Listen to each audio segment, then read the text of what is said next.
it our turn. So freak out, yes, nobody is wrong. You and I both just have a views, that's all. Someone will make me do crazy shit. When have I ever forced you to do that? Give me my place back, and I will take your special place still. The world is not so tight, right?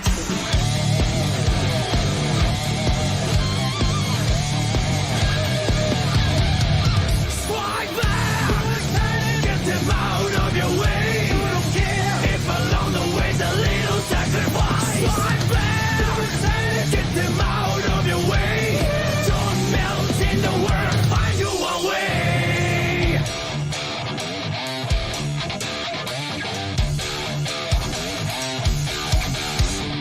Hear that back, nobody will miss it. I'm just saying the step that body do it out of turn. I say here's back down, cause nobody denies it. You and I both just have a views, that's all. You are not me, you're not alone. You are not my downfall either. If your voices will fill the sky, I'll take the wasteland, but I won't be alone, never. Strike back, get them out of your way. You don't care if along the way's a little sacrifice. Strike back, get them out of your way. Don't melt in the world, find your own way.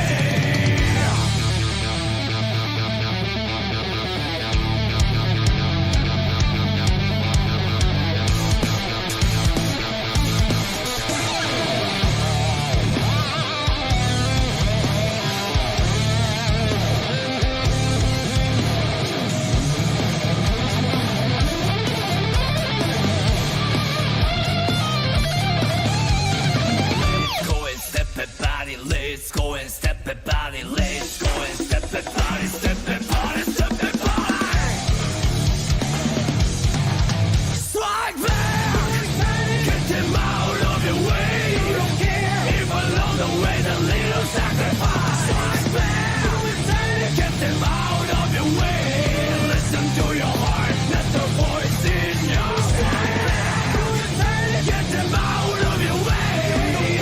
If along the way's a little sacrifice. Strike back, get them out of your way. Don't melt in the world, find you a way.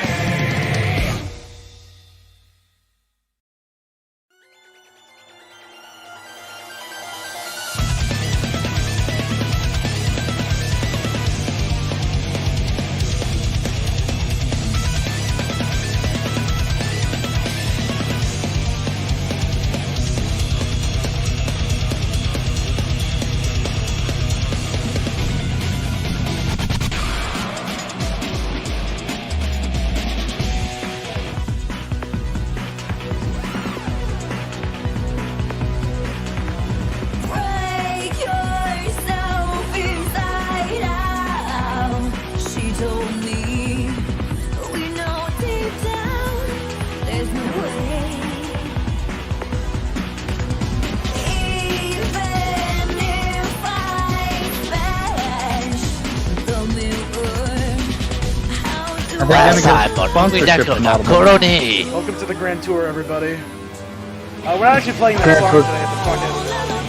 Anyways, resident member of the chat here, T-Jerky, has that everybody for a recap. Who remembers what happened last time? Child abuse? No, wait, wasn't that a few sessions ago? Last time on Umineko no Naku Korani. We left on a high note and a literal emotional low note as Natsuhi was given a charm that was given to her, to Jessica, by the young Maria. Will the charm work? Is there any truth to Beatrice's actual existence on the island? Will there be any more bangers? Of course. Why does Rudolph think he's going to die tonight? That too. Oh yeah, he said that. Will Battler ever fondle those fun bags? Oh no!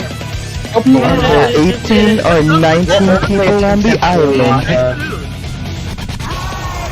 Isn't it 17? No, it's 17 or 18 people. There's I can't 18 fucking, people on the I island. can't fucking count. Alright, It's over that. What the fuck just happened? it is worth mentioning that unfortunately, the resident person doesn't know what's going on, and voice actor for Kumasawa, Shelly, is not available right now. Which is weird because he's online, he's just not saying or doing anything at the moment. They could be busy with something or an emergency came up, but unfortunately, no. But you He know, has a day job. we're just gonna keep going. We're unfortunately gonna have to keep going. Luckily we'll have the VOD there, and you can catch up via that. And at As least this we're less Shannon image I told. Oh wait, never mind. That's not related. we're less disappointing than E3, baby. Let's do it. We're less disappointing than. Don't speak for yourself. I've actually had a very fun E3, thank you. Halo Infinite was there. So I think you like DMC too. Judge my E3s by what people say about E3 on Twitter and the fact that it has been completely silent. Well, no, have you not heard about Chaos? We have I to did hear kill. about Chaos. We have I to did hear kill about chaos. That's the current new meme of today, chaos. And We why? know Crimson. We know Crimson.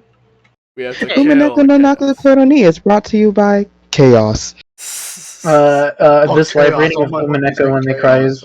cries, brought to you by Gillette Fuse. no, wait, we're not Chick sponsored. We're not Hydrobots. sponsored. Wait. Brought to you by Raid Shadow. Shave your balls, everybody. Google. Also balls brought will to you thank by you. Mackerel. Guard your loins, because we're dipping back into the Umineko Island. Kumasawa, show me this man's balls. Whoa! Man, if only this man had manscaped. sir. Why is the video not appearing when it needs to? This is not cash money. This is This not game cash contains money. scenes. Let's also hope that the technical problems of last time don't carry over this time. Oh no, it's fine. Yeah, no. Oh, I'm only That down to probably- just buy you a new mic. Like a blue No, symbol. no, not that. Remember last time whenever Orange decided to swap over the voices and Oh yeah, that's not gonna happen again. Don't worry. The part Is where it sticking everything with got this one? deleted. The voices That's not are what I staying. was- The voices are staying aggressively set to. That's this not what I was translation. asking. You mean translation? I was going to ask, did The swapping translation. over to the other translation actually save our data this time? Probably. Yeah. No. I checked. I mean, now that we're It's on it good. permanently, it's going. Obviously, So it is should it solid? No Okay. more technical difficulties, hopefully. So the Just save checking and games making are sure per before we tried translation. anything cray. Oh, I think the settings we got are perfectly fine. I just want to make sure that I was getting the capture and everything. Okay, cool. Right, game capture. Stream local. Test 1 2 3 1 2 3. Bada boom. Penis, Okay, penis, Bat, bat, penis. bat, bat, bat, bat, bat, bat, All bat, right, bat.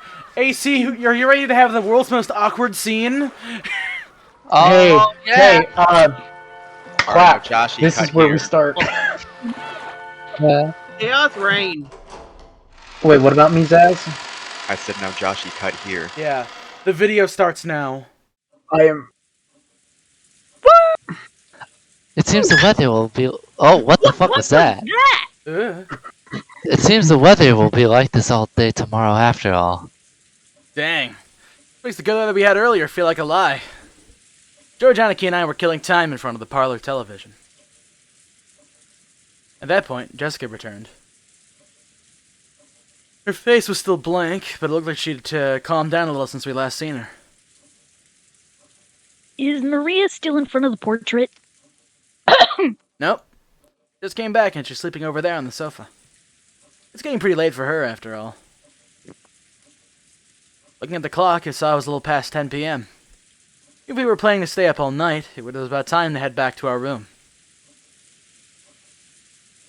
Well, my mom did have a room prepared for us in the mansion. What'll we do? no, I'd rather head back to the guest house. Going by what we saw of our parents, I think it'd be better if we weren't in the mansion. I agree. They're telling us kids to mind their own business and stay out of their way. Let's be good little boys and girls and do that. As we were talking about this, Aunt Rosa came into the parlor. Looking all over restlessly, probably trying to find Maria. Aunt Rosa, if you're looking for Maria, she's over there on the sofa. Thank you. My, she's out cold. We must move her to a bed. If you'd like, I'd carry her over to a bed. Thanks, that would be wonderful. Are you all heading back to the guest house? Or are you going to stay in the room Natsuhine-san had prepared here? We were just talking about that. We just decided to head over to the guest house. I see. Then could I ask you to take Maria with you? I'd feel much more reassured if she stays with all of you cousins. Behind those words, she seemed to be concerned, concealing some regrets that the adults herself included, had deeply hurt Maria's feelings. Leave it to us, Aunt Rosa. After all, we do have an expert at comforting Maria with us. Are you talking about me? I couldn't do it myself. We'll need everyone together. That's right. Battler, weren't you the one who hit it off with Maria when you were messing around earlier? As we said this, Aunt Rosa smiled, looking truly happy. Thank you, everyone. It looks like our meeting will last until very late. So while I'm sorry to burden you like this, I'll be counting on you all to take care of Maria. Hey, Maria! Are you sound asleep? We're going back to the guest house. Maria muttered something indistinct, rolled over, and fell back asleep. Looked like she was sleeping deeply. She's really out cold. I'd hate to wake her. Right, I'll carry her. Ugh. That is a wax sprite. Maria's body was much lighter than it looked. I lifted her up and put her on George Aniki's back. It was raining hard outside, and Aniki couldn't hold an umbrella and carry Maria at the same time. Aunt Rosa would come with us as far as the guest house to help out. However, when she heard Uncle Krause's voice call out to her, she had no choice but to return. Now that's a problem. I have to go back now. Is everyone returning to the guest house? They left the hall, and on the way out to the entrance, the door to the servant room opened, and Shannon-chan stepped out.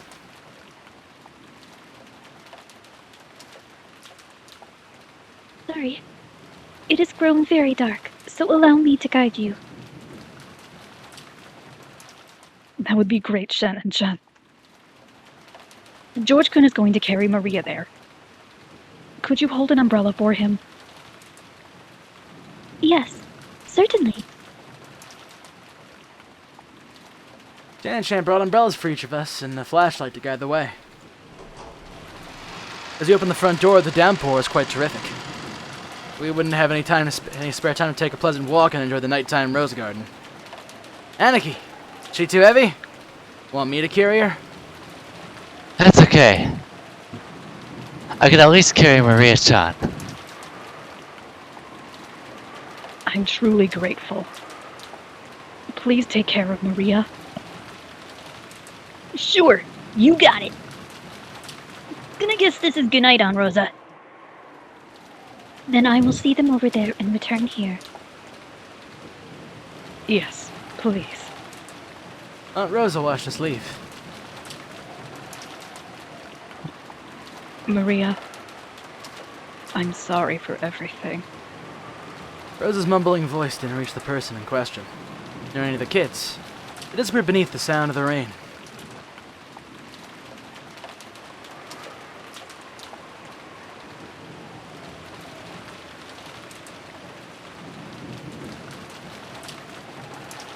After cutting through the rainy rose garden, we were out of the guest house. If only I'd applied for the position of Maria carrier. I wouldn't have gotten a chance to have Shan-chan's huge boobs rubbing all over my arm. That's not why I did it. It's a misunderstanding.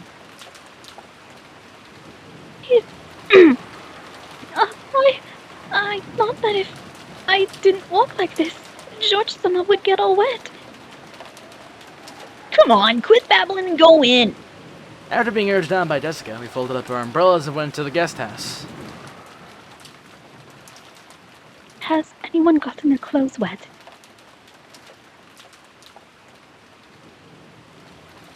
I can bring some towels if you want. You don't have to worry about us that much. Thanks, Shan-chan. That's right. We're planning to play cards or something. Would you care to join us for a bit? Huh? Who with the night shift on today's schedule? I believe we had a special schedule during the family conference. Also, I think a few alterations have been made, so I will go and check. Wait. Let's go all the way back to the mansion to find out. Don't force yourself. Oh, that's all right. I can find out from the servant room in the guest house. Please excuse me for a short while. Shan-chan gave a quick bow and went to the guest house server room. The rest of us headed for the cousin's room and decided to put Maria to bed for the time being. Maria was sleeping very deeply. There's absolutely no sign of her eyes opening. For now, we'd get some soft drinks out of the room's refrigerator and drink those while playing cards or something.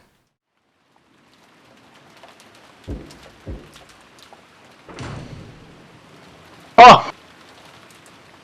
Oh! Kanon-kun. And you're here too, Genji-sama. What has happened with tonight's shift? Krasama has given an order. He's made some sizable changes to the shift schedule. Indeed. Goda-san now has the night shift at the mansion. Shannon and Cannon have the night shift in the guest house. Kumasawa-san and I have been ordered to sleep in the guest house. Just now, a phone call came, saying that once you arrived, you were also to remain here for the rest of the night. Huh? That certainly is a sizable change. The shifts at the guest house and the mansion have been completely reversed, haven't they? Originally, Shannon and Cannon had been assigned to the night shift in the mansion, but the night shift in the guest house, where all the relatives were staying, had been assigned to Goda, who had an abundance of experience entertaining. Kumasawa should have been sleeping at the guest house, while Genji should have been sleeping in the mansion. However, it seemed that Krassenly ordered that the schedule be modified. So the guest house and the mansion had all been reversed, and Genji was spending the night in the guest house. It's probably because of Beatrice-sama's letter. Why, probably. After such a mysterious letter appeared, it was only natural that Krasama would suspect one of us. We served directly under the master, so Krasama tried as best as he could to keep us far away from the family conference. Genji, Shannon, and Cannon all permitted to wear the Ushimiya family's crest, the one-winged eagle, as the servants who served directly under Kinzo. Since they were working for the Ushimiya family, they had to obey anybody's orders, but their only boss was Kinzo. Since only Kinzo had the right to employ them, even Kraus could not have them dismissed of his own accord. Because of this, Kraus and the others often viewed the servants as Kinzo's underlings and shunned them. And in fact, Kinzo seldom let anyone other than them enter his study. This sudden shift change is probably a clear expression of the sense of mistrust that they had caused. Meh. Considering the time Kinzo had left to live, this would definitely be the last family conference before the problem of the inheritance came up. On top of that, the mysterious letter that claimed to be from Beatrice had dropped in out of the blue. Kraus definitely wanted to keep Kinzo's loyal subjects away from the table in such a delicate and important discussion. If you would excuse me, I will rest. If anything happens, call me immediately. Our company tonight is special. Yes, Yes, certainly, Genji-sama. Do we want to redo that? You're fine. Yeah, let's... Okay. You were close enough. Okay. You can go ahead if you want to. Fuck it. I mean, like, if Colin wants to. Alright, on the 1, Alright. 2...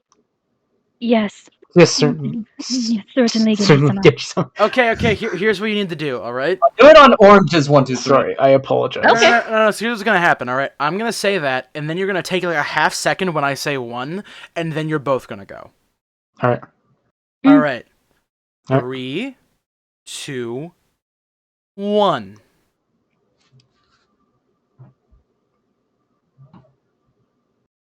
Did either of you say it? Jesus fucking Christ! Now we're all just disappointed. Like you just had to hold for like Rain. you had to hold No. for like 1 second No. and then do My it. Discord froze. It was Oh, just showing Joshy's light Uh, lighting up, and I didn't hear a thing. No, So we keep moving? I'm on push to talk, so like it's gonna light up. All right. Do we want to try it one more time? It's no, I mean like it's fine. Jesus Christ. Okay. Lol. I do apologize. That was Just my fix it in key. post or whatever. Sorry. Have it so you got it right in the first try, and this didn't happen. Or you have Khan say like Just cover it isolated up, from the redact it all. audio. Isolated from the audio, and then have digital say isolated from I'll- the game I'll- volume, and I'll then take when Con said it, splice and them then I'll together. say it.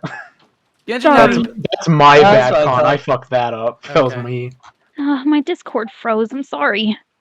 Man, Discord is just... Man, the tech curses just continue, huh? I blame Thanks. chaos. Yeah, it's chaos! Or it's Beatrice. I Dude, prefer But we had chaos. to kill chaos. Yes, You chaos. You guys are not gonna shut up about the chaos. No. I No. fucking It's gonna love be the laughing chaos today. meme.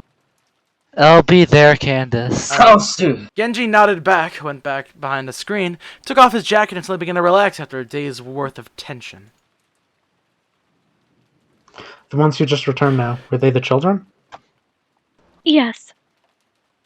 The other relatives are having a conference in the main mansion. It looked like it would drag on for quite some time. Then we've got it easy. It's already this late, and there's this weather. The rest of the relatives will probably spend the rest of the night in their rooms in the mansion. Yes, probably.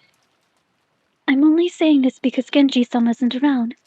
But I'm a little happy I was sent to the guest house. I guess. Oh? Why's that? Because you can stay away from Madame and Ava-sama, those bullies? Or do you have another reason? It's not as though I have another reason. I see. Then let's do our best together with our night shift. I'm counting on you, Nason.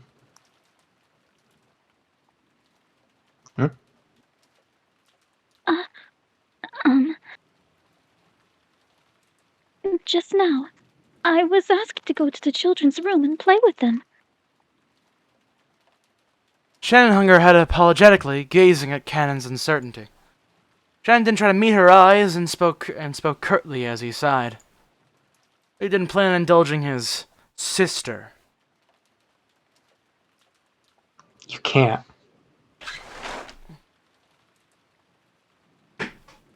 You were assigned to the night shift.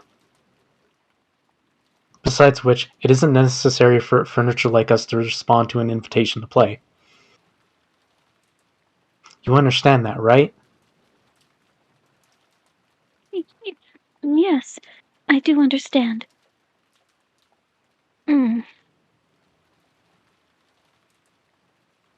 Shannon's shoulders drooped slightly. She already expected that Cannon, a stickler for rules, would say something like that, but she still seemed a little discouraged. Cannon flipped through a logbook. He spoke without facing Shannon. That means the children will be waiting for you. You'll have to apologize and tell them that you have the night shift and won't be able to stay the night with them. Go and come back. Yes. I'll go apologize and come back. Shannon hurriedly stood from her seat before her brother's mood could change and flew out of the servant room after giving a quick bow. As he watched her go, Ken took a single deep breath. Genji's voice came from beyond the screen. Kanan. I will be here, so you can go too. Genji-sama. Shannon was the only one called. It's not as though I was invited. Is only because you were not there at the time. If you had been, you would have been invited as well. It is good to play as a child from time to time. No, such things is not necessary for me. Human children may have a need to play, but we are furniture. Is that so? Nissan is also furniture. Even if she pretends to be a person, it will only hurt her later.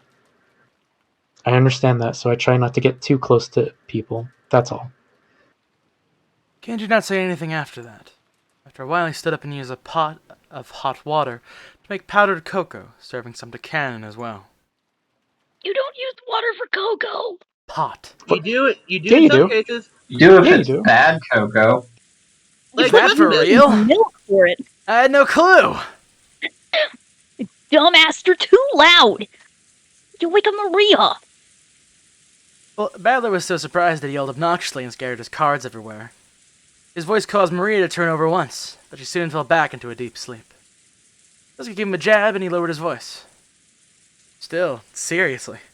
Now that you mention it, they really did have that kind of atmosphere, didn't they? Now I see it. So George Anarchy is... George couldn't be seen anywhere in the room. For a while ago, when Shannon came into the room, George suddenly said that he'd forgotten something in the mansion and needed to go back and get it. Shannon said that she would guide him, but just like she had on the way to the guest house, and the two of them departed together. There's actually signs it's been happening for a while now. You know, questions about hobbies and favorite things. I always thought it was a bit much for passing interest. And look what's happened now. Come to think of it, I get this feeling that George Anaki's always been overly nice to Shannon-chan. Now I get it.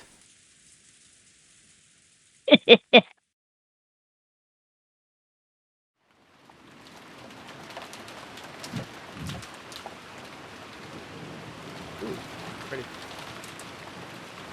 That's a nice shot. What's up, my Riri? Come here, puppy. According to the weather report, it looks like it'll be at its worst tonight. It also seems it'll last all day tomorrow, though it should get a little better. Really? Then maybe the boat won't arrive until the day after tomorrow. I hope that doesn't interfere with your work on Monday. I already knew the typhoon would be coming beforehand. Just in case, I made sure that I didn't have any plans for Monday, so it's okay. I may not look it, but I really am the type who can plan ahead in a schedule. George puffed out his chest, acting proud. Compared to the calm appearance George always had, and as the oldest cousin, he looked amusingly like a little kid. Jan chuckled at this abrupt contrast. It's no surprise you're so well prepared, as someone who will bring prosperity to his company someday. Well, making a company prosper really is a tough job. Money isn't the only thing that's important. I learned that well when studying under my father. Making a company prosper is like owning a castle and leading your subordinates. My dad really loves reading about great leaders during the warring periods of Japan, a hobby that's probably influenced by the fact that he shares Toyotomi Hideyoshi's name. Much of his philosophy on managing businesses comes from talking about them. Did you know? Takeda Shingen. Wait, did I say that right? Takeda Shingen, yeah. Yeah. Takeda.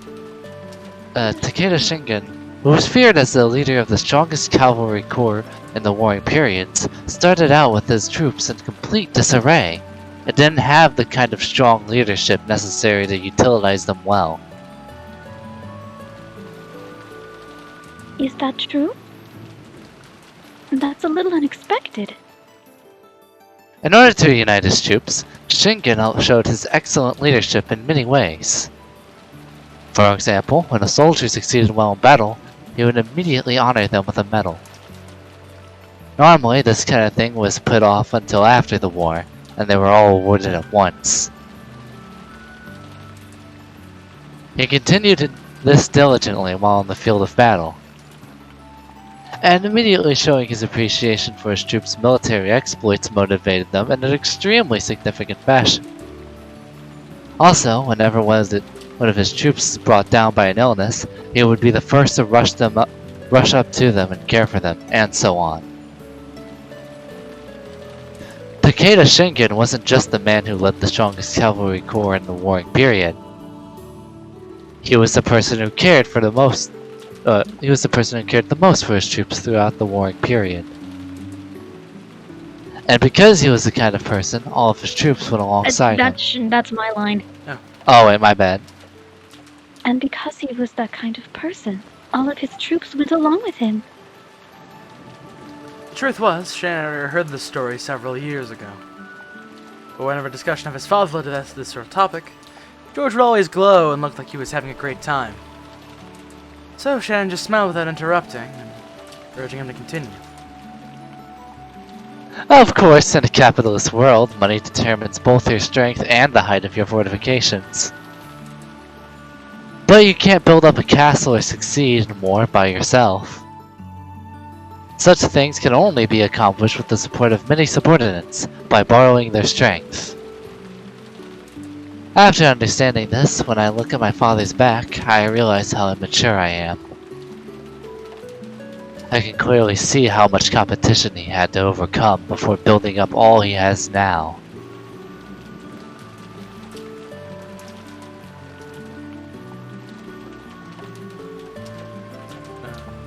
Sorry, I was writing notes. Okay. George-sama, you truly look up to your father. I'm jealous. Sorry, that's not how I meant it. I'm sorry. That's not how I meant it either. Two of them awkwardly looked at their feet. Shannon had no parents. He had been brought up in an orphanage owned by Kinzo called the Fukuin Gospel House. Under the guidance of Kinzo, the honorary director of the orphanage offered members who excelled a chance for on-the-job service experience. If their efforts met with Kinzo's approval, they were able to leave the orphanage and work as servants for the Ashurmiya family. This was considered to be the highest honor for those who lived in the orphanage. Servants from the Fukuin house all took names of the character on in them while they served. So Shannon wasn't her real name. Same went for Cannon. All members of the Fukuin house were orphans. At least they were all people who had been separated from their parents under special circumstances. Because of this, the orphans had been taught to think of each other as their only family. That seemed so natural for both of them when Cannon called Shannon his sister. And while both Cannon and Shannon were working in the mansion today, there were several other servants possessing the On character in their names, such as Manon and Lennon, who often worked in a rotation schedule. However, there were not many servants who stayed with the Ashurmiya family for long. It was standard for them to quit after 3 years. You'd probably say that Shannon, who had been working for 10 years, was a notable exception to the rule. Working as a servant for the Ashurmiya family was a heavy burden to bear, but the pay wasn't bad at all. Working for a full 3 years would earn more money than what was needed to enter a mainstream society. That was why, even though the orphans realized what a harsh task working for the Ashurmiya family was, they still hoped to be accepted. Maybe the fact that Shannon managed to continue to working for 10 years wasn't because she had more willpower than the other servants. Maybe she'd gotten stuck working for 10 years because she didn't have the courage to say that she wanted to quit. Kinzo couldn't even trust his own blood relatives, and those excellent servants sent from the Fukuin house were the only ones he could rely on. Because of that, Kinzo would sometimes allow them to wear the family crest, the servants under his direct control, and have them work close to him. You've been working here for almost 10 years now, right? I must have saved up a lot of money by now. I wonder. It's not like there's anything in particular I'd like to buy. After all, a few million yen isn't enough to live off for the rest of your life. So, the reason you've been working all this time wasn't to hit some target, some? Yes, that's right. I have nowhere to go outside this mansion. And I have been getting along with Milady and the other young servants. The madam does scold me sometimes, but caring for the roses and cleaning the mansion is fun. But that can't be your entire life, Shannon-chan. No, Sayo-chan. Sayo. Sayo. Shannon cast her eyes down when she heard her real name. Just that what George was saying, and she felt silent. There's something I've learned. As I continue to study, even after becoming an adult and a full-fledged member of society, a human's life is not as monotonous or short as we thought when we were kids. All school-age kids have certain fears they couldn't shake. Word. They wonder whether they lived the rest of their lives like sleepy classes after a monotonous and boring school day. Spending the time in a carefree laziness without anything interesting happening until it's all over. However, life's only like that for underage students. Compared to a human's life, the time they spend as students is nothing more than a blink of an eye. A period where they break through their shells of their immaturity. Oh, fuck. And so the shell might be a hot, suffocating, and boring world. The world beyond that shell is vast and filled with limitless possibilities. So far, your life has been trapped inside the shell called Shannon. I think you're under the mistaken impression that your life will continue like this forever.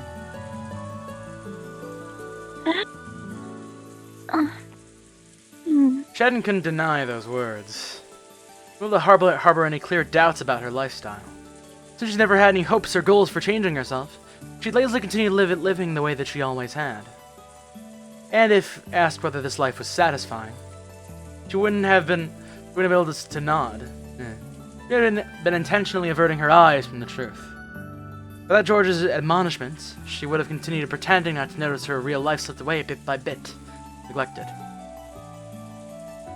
George-sama, is it wrong for me to continue living this way? Yeah, it is. Oh, by the way, didn't you break one of our rules just now? George immediately gave a strict answer, then broke out into a mischievous smile. Shannon already knew what she was being chided for, and she hung her head again, apparently embarrassed. Didn't you promise not to use Sama when the two of us are alone?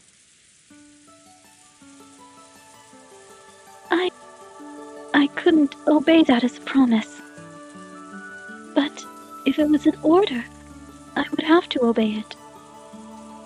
Because I'm furniture. Then it's an order. Yes. Certainly, George-san. As Shannon hung her head, her face red, she said George's name again, this time using san. Yeah, that's fine, Sayo-chan. George smiled at Shannon. No, Sayo, to praise her a small act of bravery. That was cute. The short exchange It's alone really cute. made it clear how far back their relationship must have stretched. For a long while, the two of them talked as if the weather raging about them didn't even enter their thoughts. Talked about how many memories they built during their relationship that no one else knew about. Every once in a while, a flash of lighting would attempt to interrupt them. They could sully neither the roses nor the time they spent blushing at each other.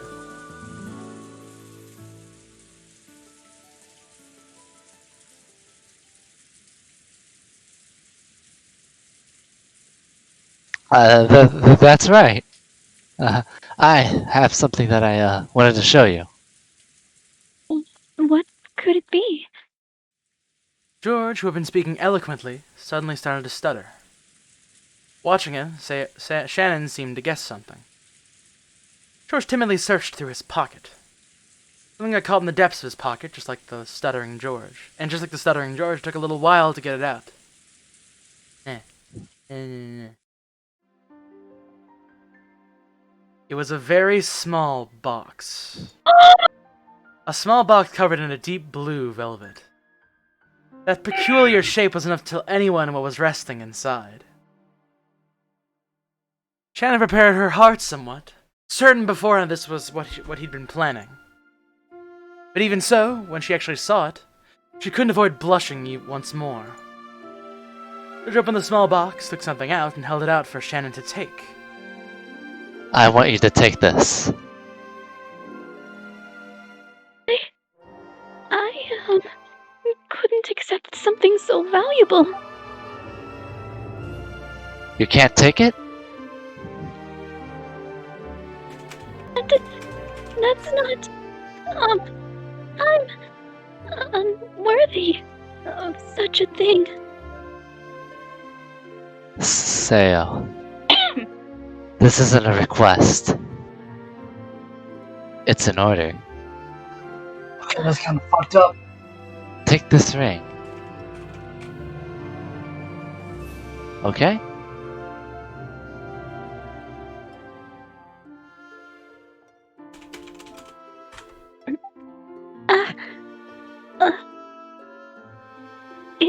If it's an order, I cannot disobey. Yeah, that's right. Well done. Shannon, not wanting to show her bright red face, timidly accepted this ring from George's hand while still staring at the ground. The ring wasn't a simple accessory. It was a noble object, meant since ancient times to be offered to a special woman under a certain circumstance. Therefore, while George could order her to take it, he cannot order anything beyond that. Anything beyond that would depend, not on an order, but on Shannon, no. Sayo's own will. So, from here on out, I'm not ordering you anymore. Sayo. I want you to give me your answer by tomorrow, without using words. Do you understand?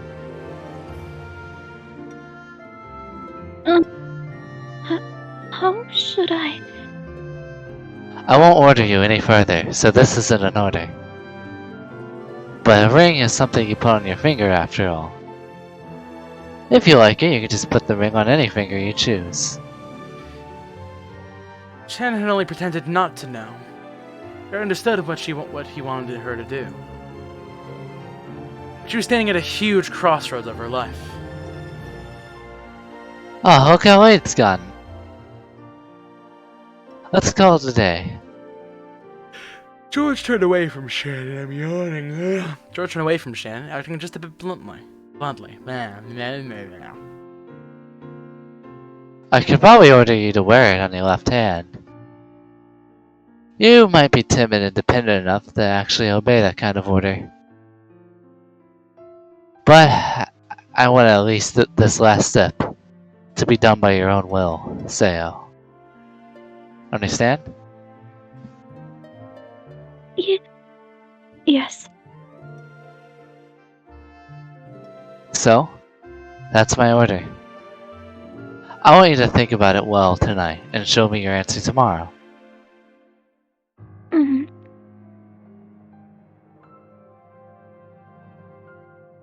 Shannon nodded back. Today was the culmination of their many days spent together. The moment certainly hadn't come as a surprise to Shannon.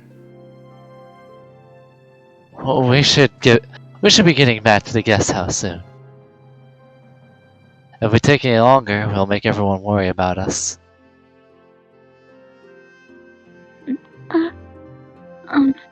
I'm sorry, I just remembered something I had to do with the mansion, so, I have to go back to the mansion. Something this late? Really? There's something very malicious about that pose after saying that.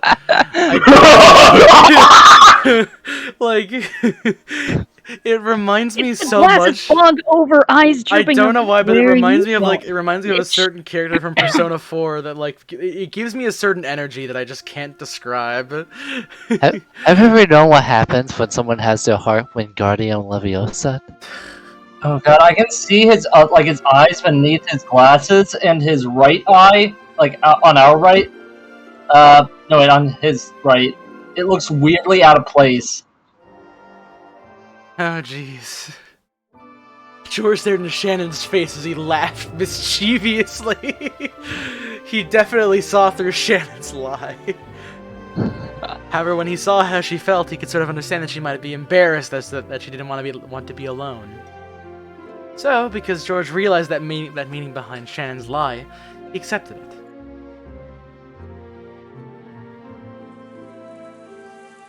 That was so cute. And shut up! Don't ruin this for me. It's already been ruined. She's 16. No, it has not. It has not been ruined for me. Let me Yeah, have it. Umineko, it can be cute and pedophilia. God damn it! You were gonna do that. No. To be that's horrible. Shannon entered the entrance hall to the mansion with a tottering gait. We didn't see a time for that. Yeah. A mixture of exultation and uncertainty gave her a feeling that she couldn't easily describe. It swelled up in her chest until it felt like she was about to burst. After stopping for a second in front of the servant room to take a deep breath and calm her heart, she opened the door. The door. Inside, Goda, who had been ordered to take the midnight shift at the mansion tonight, was absorbed in a worn-out crossword puzzle magazine. He looked up for an instant to see if one of the family had come, but when he realized it was a fellow servant, he returned to his puzzles as if nothing had happened. One moment, I'm just finishing up a note here. Oh, jeez. Okay. I thought she was reeling from what I said for a second. No, I was. taking down notes. I'm still taking notes as we talk and everything. Look, either either one of you had to have it, or neither of you had to have it. Genji-sama told me to come and help you. Ah, is that so? What a relief! I thought to go check that mansion was fully locked up. I felt uneasy about leaving this room unmanned. After all, Krausheim and the others meant it looks as though it will continue for quite some time. I better request some tea at any moment. That's true. Then, what shall we do? Shall I watch over? In that case, forgive me, Shannon-san, but I ask you to protect the patrol of the mansion. I will stay here awaiting the family's orders. Or whenever you finish that terrible crossword puzzle from 1982. I fucking love crossword puzzles. Is that why you have 7 down and 3 across written on your back? How did you know about that? Only certain people are supposed to know about that.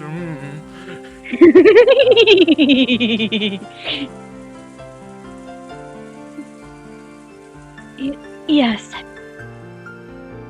Shannon was slightly disgusted in the weird tattoo on his I heard my back. own chuckle. Do I always sound creepy when I do that? Wait, what? I mean, I don't think your chuckle could even get to the level of my chuckle I somehow pulled off during the Sky stream. Yeah, that's fair. Even though she'd come here to help out as a favor, she was casually being forced into doing the job of a person actually on duty. Furthermore, after one sadly forcing the task on her, Goda returned to his magazine once again and became immersed in his crossword puzzle.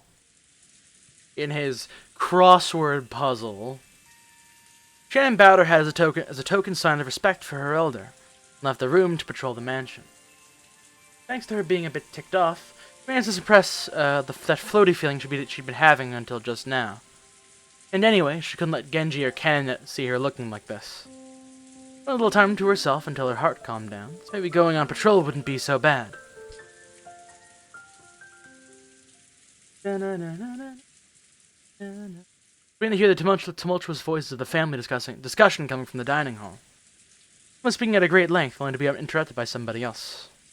The second person else began to speak in a very long, drawn-out fashion until yet another person interrupted. That kept on repeating, as though their displeasure was seeping out of their voices. She had been told to go to the guest house, so it would be bad if Kraus discovered her. Thinking this, Shannon dashed past the dining hall. Then she went along a prearranged route through the dark mansion, checking that all the locks were secure. Walked in the hall, checking each window. There are no humans on Norkenjima other than those connected to the family, so locking up didn't really serve much of a purpose. Never been in the habit of locking up with the Yoshimiya head family. At least not until Nazi had scolded them off for being careless. The metal fixtures on the window were ice cold, and as she had checked them one by one, the glow in her heart seemed to cool down.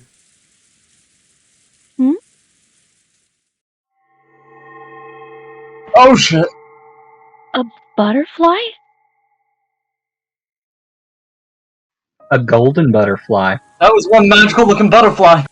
At the time, she thought that she saw something twinkling across the hall. Twinkling. How could anything be twinkling through the darkness of the hall? She figured she must have been imagining it, but she still held her breath. Grasping a curtain, she fearfully gazed down the hall. However, other than the occasional crack of thunder brightening the hallway, the glimpse any flicker again. It must have been her imagination after all. Maybe her heart was so agitated that she'd seen something that didn't even exist. Shannon went back to checking the windows. However, a certain unnerving memory was resurrected in the back of her mind. It was that ghost story. It had been passed down among the servants who served the Yoshimiya head family. The mansion had two different masters, one of the day and one of the night. Beatrice, the master of the night, would sometimes fly around the mansion in the form of sparkling butterflies. That was the story. Come to think of it, didn't Canon-kun once say that he had seen it with his own eyes? Though he got sulky oh, this is Shannon talking. No. Though he got sulky when I said he must have imagined it and refused to believe him.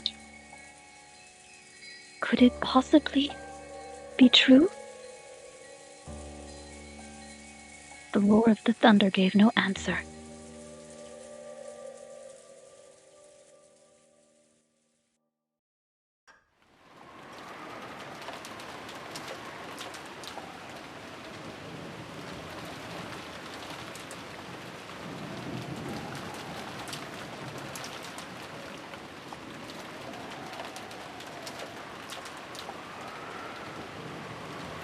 I love the sound of white noise. Oh yeah, I fucking love rain. It just feels nice to go ahead and sleep whenever there's rain coming down, you know? I love the humid feeling and the smell. Yeah, me I too. just love the sound. I love the game.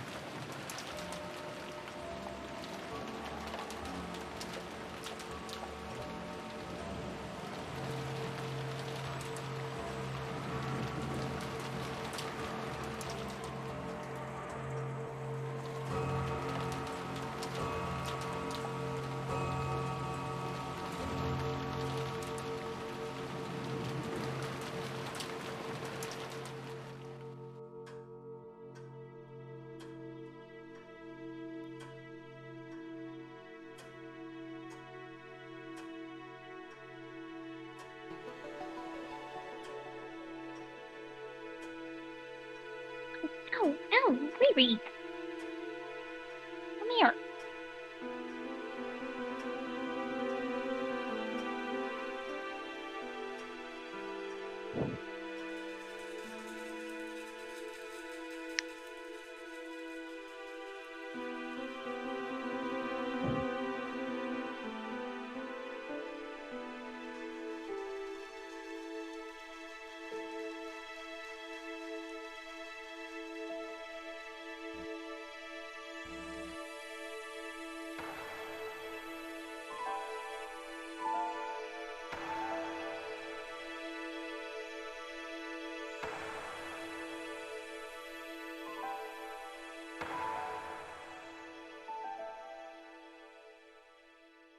Whoa. Oh, that felt tense. It was the 6 next day. a.m. now? Yeah, it jumped to quite a bit of hours. The second day. Living by the key. Getting real Majora's Mask vibes. October 5th, The hell, actually, I 1984, just said that. 1986. Genji tightened his bow tie and looked outside through a crack in the curtains. Maybe the rain had died down but tiny bit since the previous night. Thick rain clouds didn't seem like they were to be letting any trace of the morning sun get by. The morning was dim and far from refreshing. It seems it will last all day after all. Sorry for keeping you waiting, Genji-sama. Ken finished checking his appearance and exited the washroom. The normal schedule was rare for anyone to suffer going straight from a midnight shift to an early morning shift. They're on a special schedule for the 2 days of the family conference. However, unless the typhoon passed today, they'll have to stay on the island would last until tomorrow. Ken thought it best to be prepared for the special schedule to last an extra day. The two of them left the guest house, opening their umbrellas. The rose garden had been devastated by the wind and rain on the previous night. Even though they'd spent several days making it beautiful to welcome a guest, one stormy night was enough to ruin it. Cannon sighed. The two headed for the mansion. Supposed to meet up with Goda and prepare breakfast. Was such a perfectionist that he had probably already woken up and was probably already preparing a breakfast as exquisite and elegant as glasswork. Reached the overhang by the entrance to the mansion and folded up their umbrellas.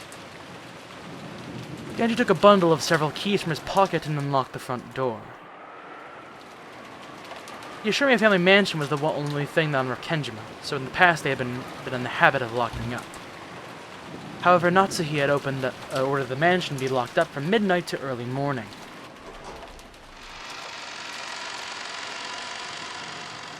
Ever since then, unlocking the door in the early morning had become part of the servants' morning shifts. This task had been given to Genji and Cannon, so that Goda could start preparing breakfast as soon as he woke up. Silence had fallen onto the mansion, giving the impression that the mansion itself was still asleep. Well then, let us begin with the morning chores. Yes, sir. Soon split up and began opening the curtains to the mansion. If the curtain stayed closed, the mansion would remain enveloped in faint darkness, as though it was still trapped in the previous night. Following a well-rehearsed procedure, Cannon went around the mansion, opening the curtains for one window after another without having to retrace his steps once. Even with the horrible weather, drawing the curtains made it feel just a little bit like morning. While doing that, he passed in front of the kitchen. Even though he hadn't smelled anything yet, his stomach started aching for some of Goda's prized cooking. Good morning. He tried to greet Goda, who should have been getting breakfast ready, but Goda was nowhere to be seen. The kitchen was darkly lit, and not only were the curtains not open, the fan wasn't even running. It was still cold, without any trace of a fire being lit, so of course there was no signs of breakfast being made either. Though it would have been inexcusable, perhaps Goda had overslept. Even servants are only human. They sometimes sleep in and show up late. In the rare case that such a thing happens, part of the servant's code to hide that unsightly scene before anyone notices. Smoothly cover it up and make sure that the family never even realized anything had gone wrong. And the receiver of the phone that had been fitted to the wall and dialed the number for the extension line in the servant's sleeping room. Huh? He couldn't hear the characteristic sound of a dial tone. Cannon tried picking up the receiver again, but even so, he couldn't hear the usual dial tone. He tried dialing again, but it had no apparent effect. Nah. But the lightning last night had damaged the machine, breaking the extension line. The equipment in the mansion was all worn out. Cannon fully understood now that even the smallest thing that could have caused it to break down. He gave up trying to wake Goda with the phone and dashed over to the servant's sleeping room.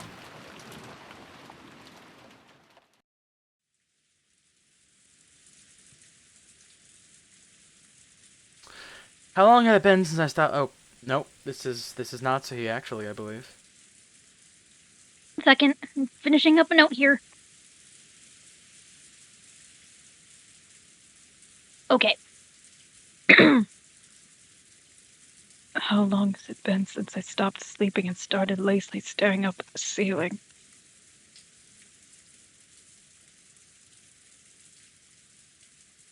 That vague Now sense it's of awakening was part of Natsuhi's usual morning experience. She always slept lightly, and she couldn't sleep at all without medication. Natsuhi, sleep was definitely not a happy thing. When she looked outside, she thought it was still pouring. She hadn't sensed the tiny amount of light. She might have mistakenly thought that it was still the previous night. She herself was one of the hosts, so she mustn't wake up later than her guests. Urging herself on, she raised up her body, which still hadn't completely recovered from yesterday's weariness. No one would torment her as long as she remained inside this room, and her headache wouldn't get any worse here. This room was the only place she could find peace. So when she left, it meant returning to the world where her husband's siblings kept trying to stab each other in the back. In that case, wouldn't it be better just to stay locked up in this room forever? That ridiculous notion brought a bitter smile to Natsuhi's face. She was starting to sound like Kinzo.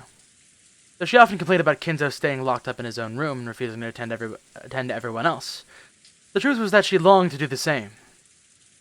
Natsuhi gave her head a small shake, and her fantasy was replaced by the reawakening of her usual headache.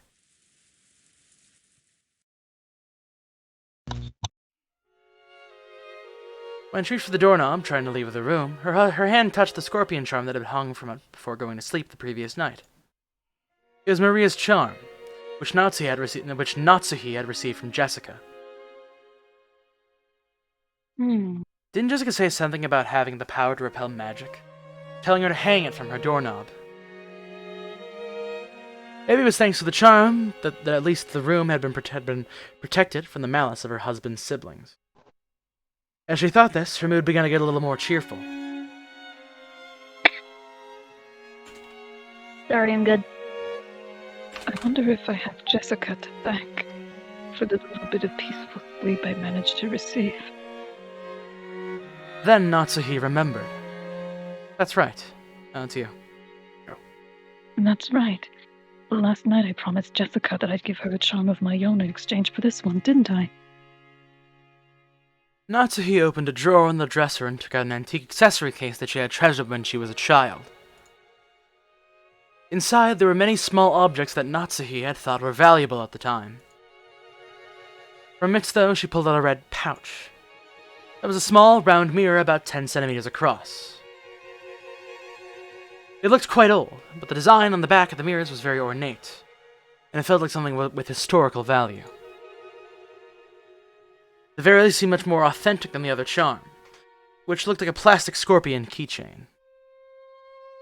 She had heard that this was a spiritual mirror for warding off evil spirits. She had been given it especially by her grandmother when her grandfather's mementos had been distributed.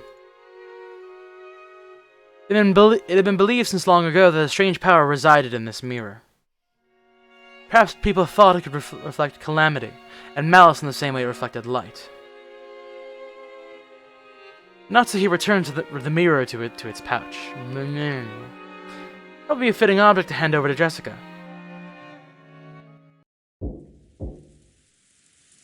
Just as she was placing it in her pocket, the sound of someone knocking on the door suddenly echoed throughout the room. Yes. Good morning, madam. It is Genji. My apologies for waking you so early. I'm coming now. What is it? No servant had ever come here to her this early in the morning, nor had they come to wake her in person. Perhaps something bad had happened. Maybe some fatal oversight had been made while preparing breakfast, something that would shame the household in front of the guests. Natsuhi took a deep breath in anticipation for whatever trouble she was about to hear of. When she opened the door, Genji once again gave a morning greeting while bowing deeply. Natsuhi tentatively responded. Good morning. Did something happen? My apologies. It would seem that the telephone has broken down due to the lightning storm last night. The extension telephone isn't working either, so please forgive my coming to see you directly. the extension telephone isn't working? That will be troublesome. Will it be possible to fix it? I'm afraid we don't know where the location. I am afraid we don't know where the location of the damage. Later on, I would like to call an expert in and have him repair it. Does that mean we'll be unable to have it repaired until after the typhoon passes? Then it will remain broken down for the duration of our guest's stay. Will that hamper our efforts for our guests? Care for. We will do all we can to ensure there is no problem. Very well. I'm counting on you to make sure we have no blunders. Natsuhi let out a small sigh of relief. She had been prepared for the worst. The damage to the telephone wasn't the kind of trouble she was worried about. But again, even this would probably be enough to spark sarcasm from Ava. Natsuhi gave her head a light shake. Are the preparations for breakfast proceeding well? As to that, we haven't been able to find Goda. Hmm? The arrangements for breakfast has yet to be carried out. What did you say? Natsuhi was indignant. Sure, this was a much bigger problem than the phone's not working. And despite that, this piece of information was the part that had been postponed. Why did everything go well most of the time, and then come to something like this when the relatives were visiting? Natsuhi put her head to her forehead and shook her head. SMH my head. It really do be like that, though. Well, I suppose he slept in. At any rate, just see to it that someone hurries up and prepares breakfast. I don't care who. What? Natsuhi exited into the hall and turned around for a second to close the door to her room. The creepy thing she saw there silenced her completely. It was an unpleasant sight. Someone had dipped their fingers in a reddish-black liquid and scratched the door around the doorknob. It was probably some sort of awful prank, arranged by someone who'd wanted to make it look as though they tried to force the door with bloody hands. What is this sort of... What sort of prank is this? How awful. I also just noticed it as well. I came to call you. I will clean it later. Perhaps this is a vulgar joke by one of the guests. Disgusting. Truly disgusting. Who in the world would pull such a childish, disgusting prank? Natsuhi had a pretty good idea, but of course there was no proof. Hold on a second. But of course there's no proof, so even if she pushed the issue, it would seem just as though she was making a fuss about nothing. In fact, it would surely be better to act as though she hadn't even realized that such a prank had been played on her. Natsuhi gave the order to have it cleaned and headed off to the parlor with a squeak of her heels.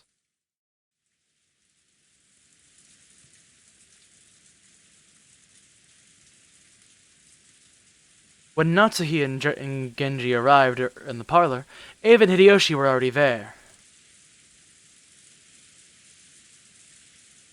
Good morning, everyone. Morning, Natsui-san. Here, Gouda-san would be making us breakfast, too. My stomach's been getting all excited since I woke up.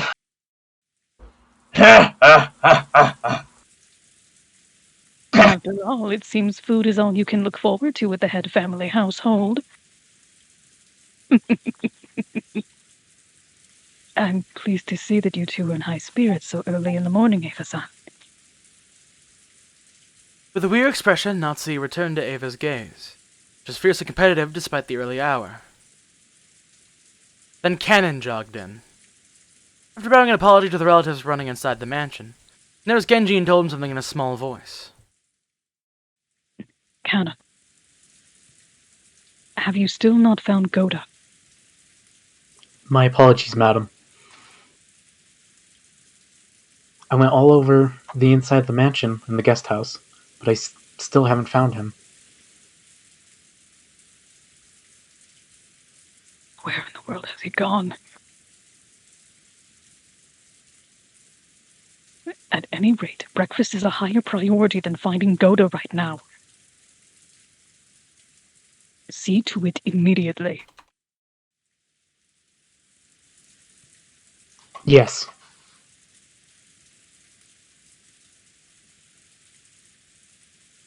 Cannon glanced at Genji. He had something else to report, but was uncertain whether or not the words should come from him. Genji nodded and decided to give the report himself. Madam. It is not only Goda. Your husband is also nowhere to be found.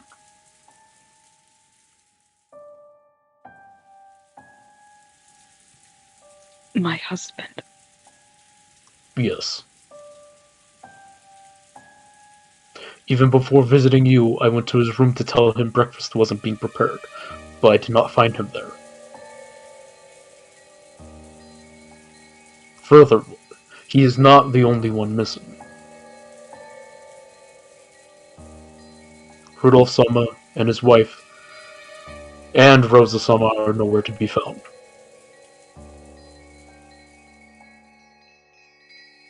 Not in the guest house? Nor the mansion? Yes. They were not in their rooms in the guest house either.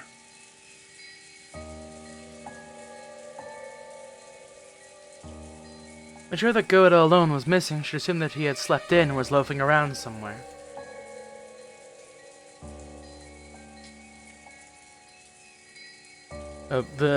However, now that she had learned that several of the relatives were also nowhere to be seen, we're going to take a slightly more optimistic view. Could last night's family conference have continued all night up until the present moment? So they might have wanted to cool their heads off after being shut in a stuffy room. Going out for walks of their own through the rain. The thought about cooling their heads really sounded like something Kraus would say. Gotta probably been summoned to accompany them and aid them in some way. But Goda was not a man who lost track of time. He had to understand that preparation for breakfast would be hindered if he did not return. However, maybe the family conference had continued on until this very moment, with an atmosphere that would make it hard for anyone to slip out. Yes, that theory would be quite convincing to Natsuhi.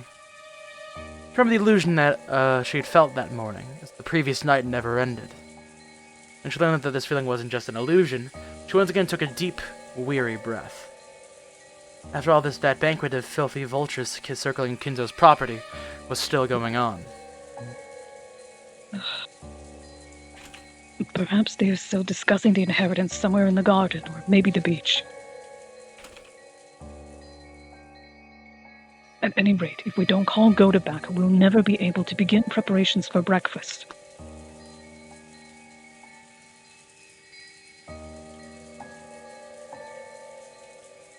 So what are you saying? Are Nissan and the rest still continuing their discussion? She had planned to say it in a small voice, but Hideyoshi overheard Natsuhi and managed to grasp the situation. Nissan and Rudolph are sure tough. Maybe it's just youth in Rosa's case. Just a bit after midnight, the two of us were so tired that we headed back to bed.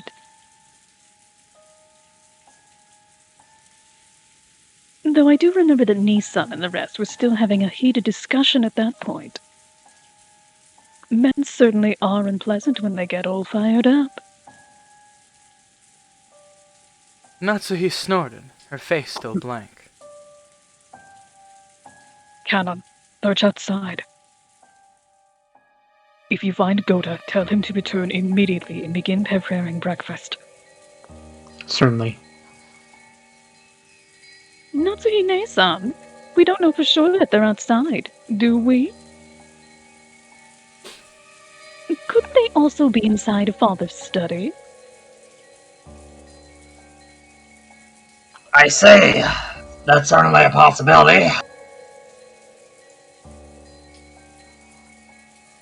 I don't know what path their conversation took, but there's certainly a chance they moved to Father's study and let him in on the discussion.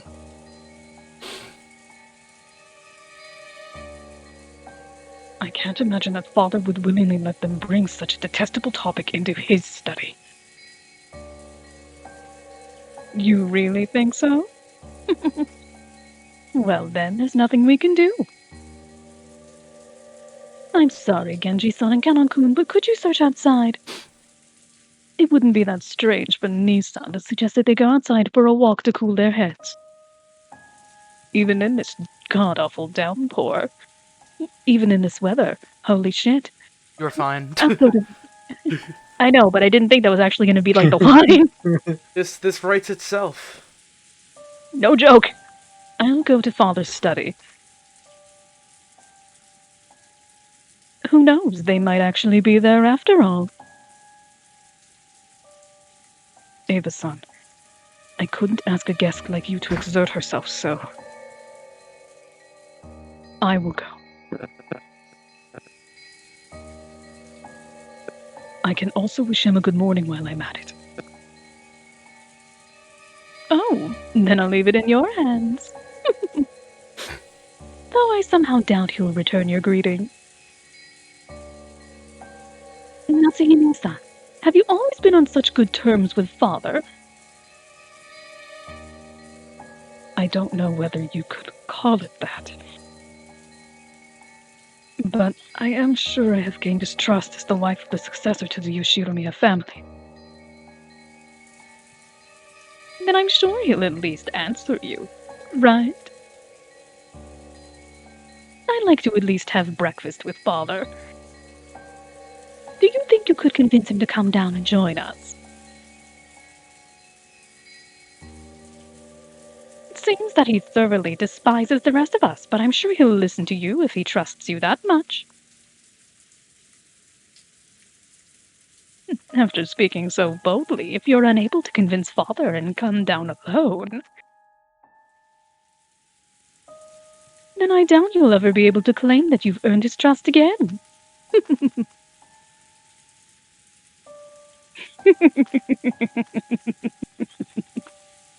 You're right, it practically writes itself. I am not confident, but I will try. Natsuhi responded looking discouraged. However, knowing Kinzo's temperament, she had absolutely no confidence in her ability to bring him out. Ava was clearly mocking her, confident that Natsuhi wouldn't be able to get Kinzo to come down. But even so, Natsuhi would lose face if she gave up, saying it was impossible and letting Ava go instead. Ava's mean-spirited and unreasonable demand made Natsuhi clench her fists slightly. When Genji realized this, he softly spoke to her over her shoulder. Bottom. Please take this, if you would. And this is? Genji handed Natsuhi a sparkling gold key of ornate design. It was the key to Kinzo's study. The study had an auto-lock and couldn't be unlocked as long as Kinzo forbade entrance. However, since Genji was especially trusted by Kinzo, he was allowed to carry a key to that door. 1 second.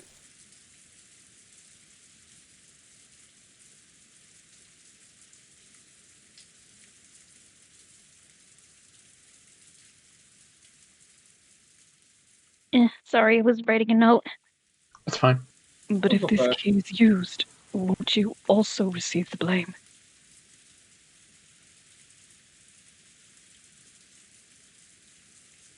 When the master is sleeping deeply, simply knocking on the door will not suffice.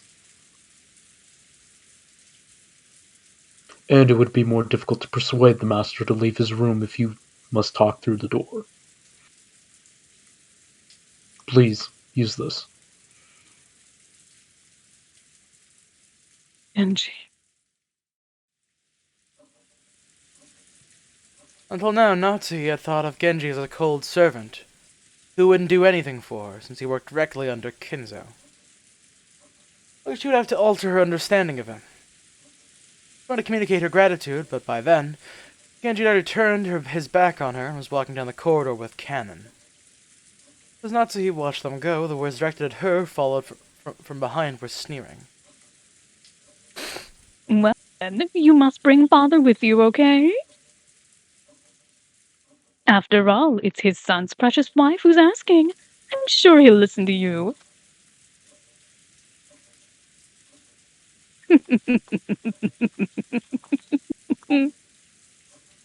We're guests, so we'll just relax here at our leisure. What it, Ava? You're taking this too far.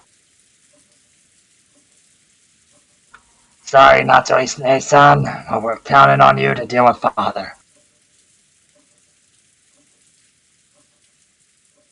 Without answering, Natsuhi forcefully spun around on her heels and quickly left that place.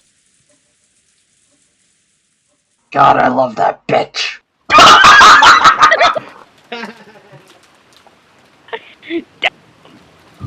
After all that excitement in the previous night, there was no way anyone was going to wake up early. Georgianiki, Jessica, and I were snoring loudly on the beds in the cousin's room. Maria, who had gone straight to bed without joining in, was completely awake.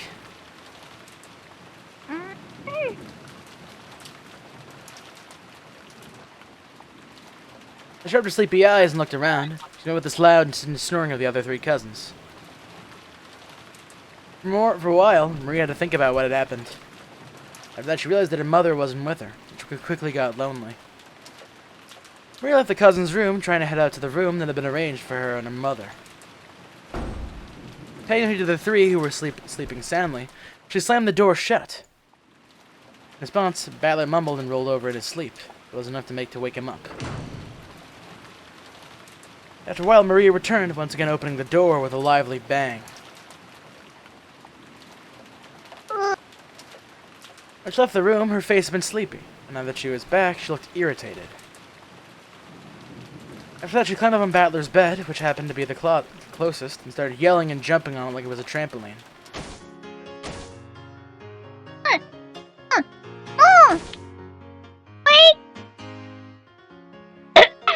Dang it, sorry, my mic isn't picking everything up for me. Okay. Wait!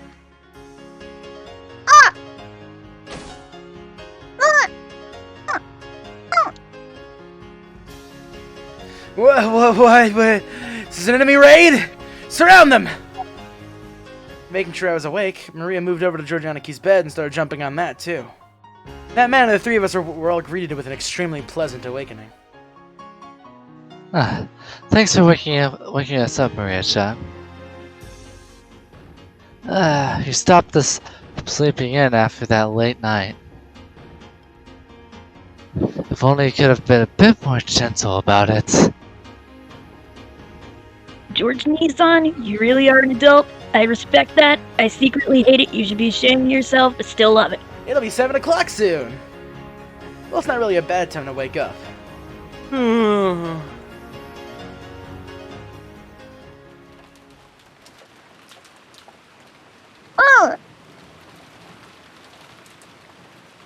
Mama's not here!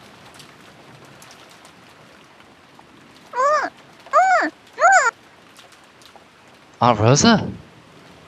She wasn't in her room? I wonder if she's already woken up and gone to the mansion. Not here! No! Mama! Maria kept growing ooh and looking unhappy. I think it seemed lonely because her mother wasn't around. Well, she was irritated and thrown off balance because her mother wasn't where she expected. She told her where her mother was, that alone would probably calm her down. But unfortunately, we had no way of knowing where Aunt Rosa was, except that she wasn't here. Sorry, I had to take a drink. Anyway, it's time for breakfast, so let's head over to the mansion.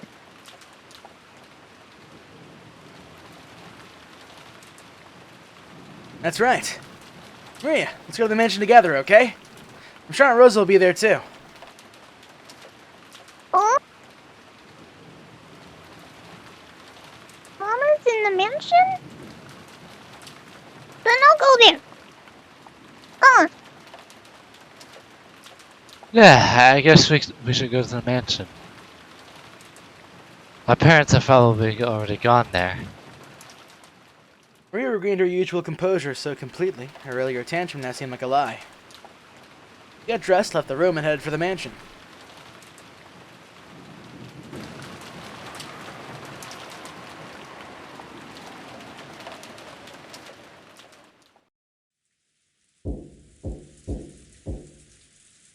Once more there was a knocking sound on the study door.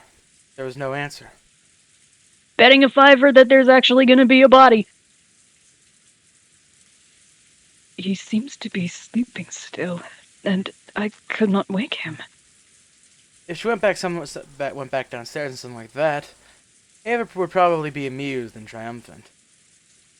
But it gave a sigh. It was problematic that Kinzo had stayed shut away during this entire once-a-year conference, not even coming down to greet anyone.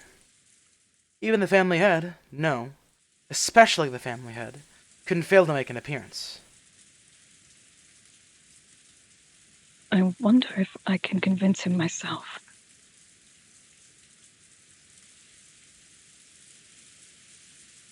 Oh, Natsu readied herself and used the key that she had borrowed from Genji to open the door. Rattling. Dead body, dead body, dead body, dead body, dead body. Come on, big bucks, big bucks, big bucks. No whammies, no whammies, no whammies, no whammies. Stop!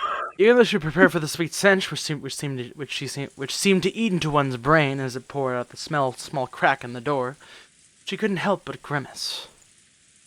Thinking that he might still be sleeping, Natsuhi entered the room quietly. Thinking? Damn it, I wanted a dead body! I'm an alive body, thank you! Fuck! When she did, Kinzo's already awake and looking out the window. So you're awake. Good morning. How did you get in? I spoke with his back still facing her. Her voice was not harsh, but calm, and Natsuhi was slightly reassured. However, though he was awake, he wouldn't have ignored all the knocking if he was in a good mood. Natsuhi wasn't able to relax.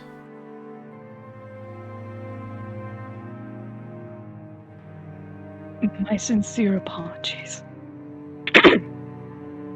I asked Genji-san, and he allowed me to borrow the key to the study.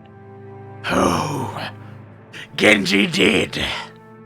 If my friend thought it was that important, then I'd have no choice but to listen. So, what business do you have with me? Well, breakfast will be ready soon, and I would greatly appreciate it if you would join us. I will eat here. Have it brought here like always. But father, this family conference happens only once a year. Please at least let them see your face. Go back downstairs. Are asking me to join as they discuss how to chew up my inheritance after I die. How foolish! Let them speak of such matters as much as they please without me. Hey, sorry. I just want to know, have we actually heard Kinzo's voice? I mean, like you want to hear his voice acting? That warp. Yeah, I was just kind of curious what he actually I don't sounds think like. we've heard anybody's voice. Yeah, we haven't heard anyone's voice. Oh, okay. I just sense you giving him like a really like kind of voice. I was kind of. I mean, like he's not far off. That's actually pretty. Yeah. Hey, keep on going if you want. It'd be a little bit of a pain in the ass to swap between the voice acting right now, because you know the stuff. Alright, go ahead. Hey, that's what you call a family conference. It's hardly worth leaving my room for it. I am busy. Do not bother me. His last words carried the threat that any further questions would not be appreciated. Natsuhi realized that adding any further pleas would finally bring his wrath down upon her. She didn't look forward to facing Ava's sarcasm. There's nothing more that Natsuhi could do. Is that so? Understood. I'm sure everyone will be sorry to hear it, but I will tell them. Natsuhi decided to give up. Bowing silently, tried to leave the room before Kinzo's spasmodic temper could flare up. As she did, Kinzo spoke to her. It was so calm and gentle, it felt like it came from an entirely different person. Natsuhi, it has been quite some time since you married into the Ashurmiya family. Yes. It has been many years since I was first permitted to bear the name of Shiromiya. Do you sometimes long for your previous family? No. Marriage means abandoning your birth family.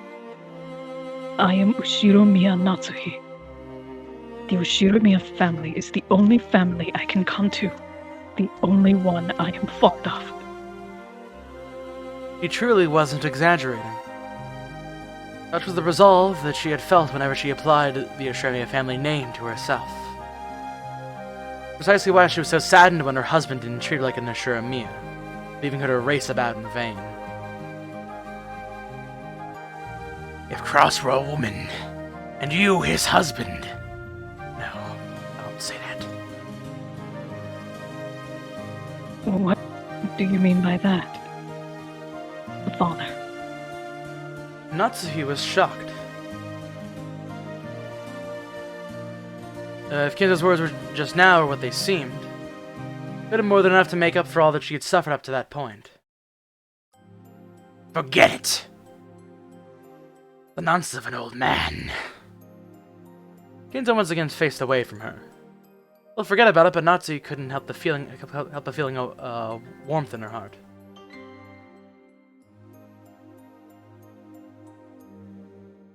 Father. Even though I, Natsuhi, am not connected to you by blood, I am still your daughter. I will most assuredly see to it that your honor and glory and everything you've left behind are protected.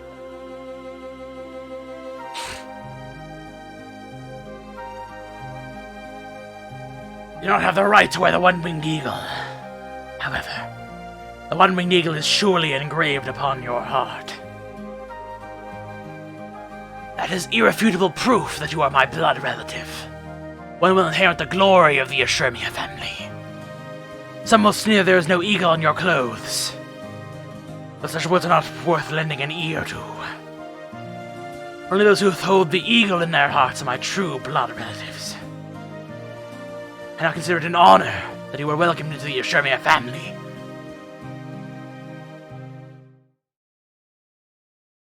Without saying anything more, Kinzo remained with his back to Natsuhi. However, Natsuhi couldn't help but feel something warm well up within her that she hadn't felt since long ago, when she had been just a child. Now, Natsuhi bowed silently to his back and left the room.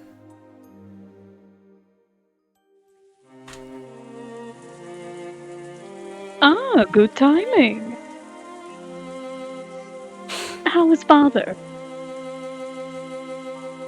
You were taking so long, so I came to check.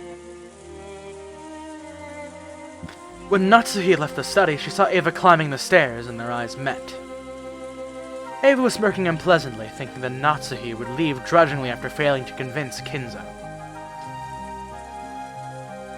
However, the way Natsuhi was now, the frivolous laugh would not disturb her. She preferred to wear the family crest on her clothing. She preferred to wear it in her heart. But she spoke calmly, clearly and confidently, with the dignity of one who would protect the Ashurmiya family's glory. Father said he would not join in on the family conference. He says he has no interest in discussing such obscene matters. I figured you'd say something like that. If you fail to persuade father, just say so. How pitiful. I'm beginning to see why Father lamented so. What do you mean by that? Natsuhi did not answer. Just as Kinzo had done so earlier, she showed Ava her back and headed down the stairs.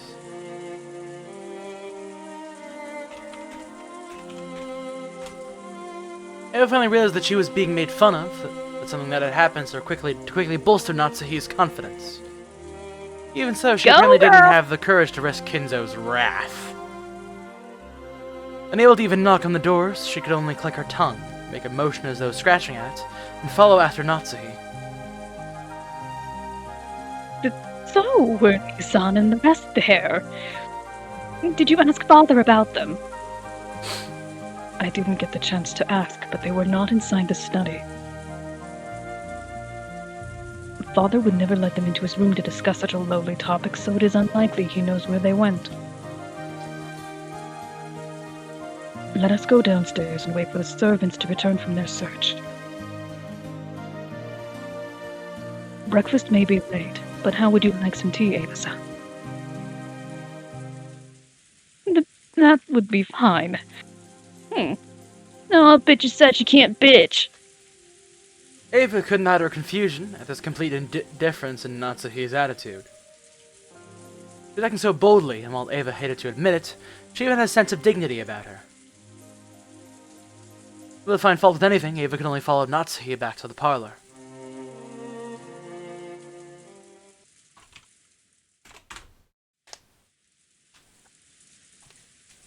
Two of them returned to the parlor. Hideyoshi had been joined by the 4 children and Nanjo. Genju had been talking with Hideyoshi, reported the current situation when he noticed that Natsuhi had returned. You still have not found my husband and the rest? Yes, my apologies. Also, Kumasawa has started preparing breakfast. She said that she will need just a little longer. The clock read a little past 8 o'clock. 8 should have been the time to start breakfast. Normally going over that time limit would be a disgrace to the host. Oh, Cannon is searching outside. Also, no one has seen Shannon either.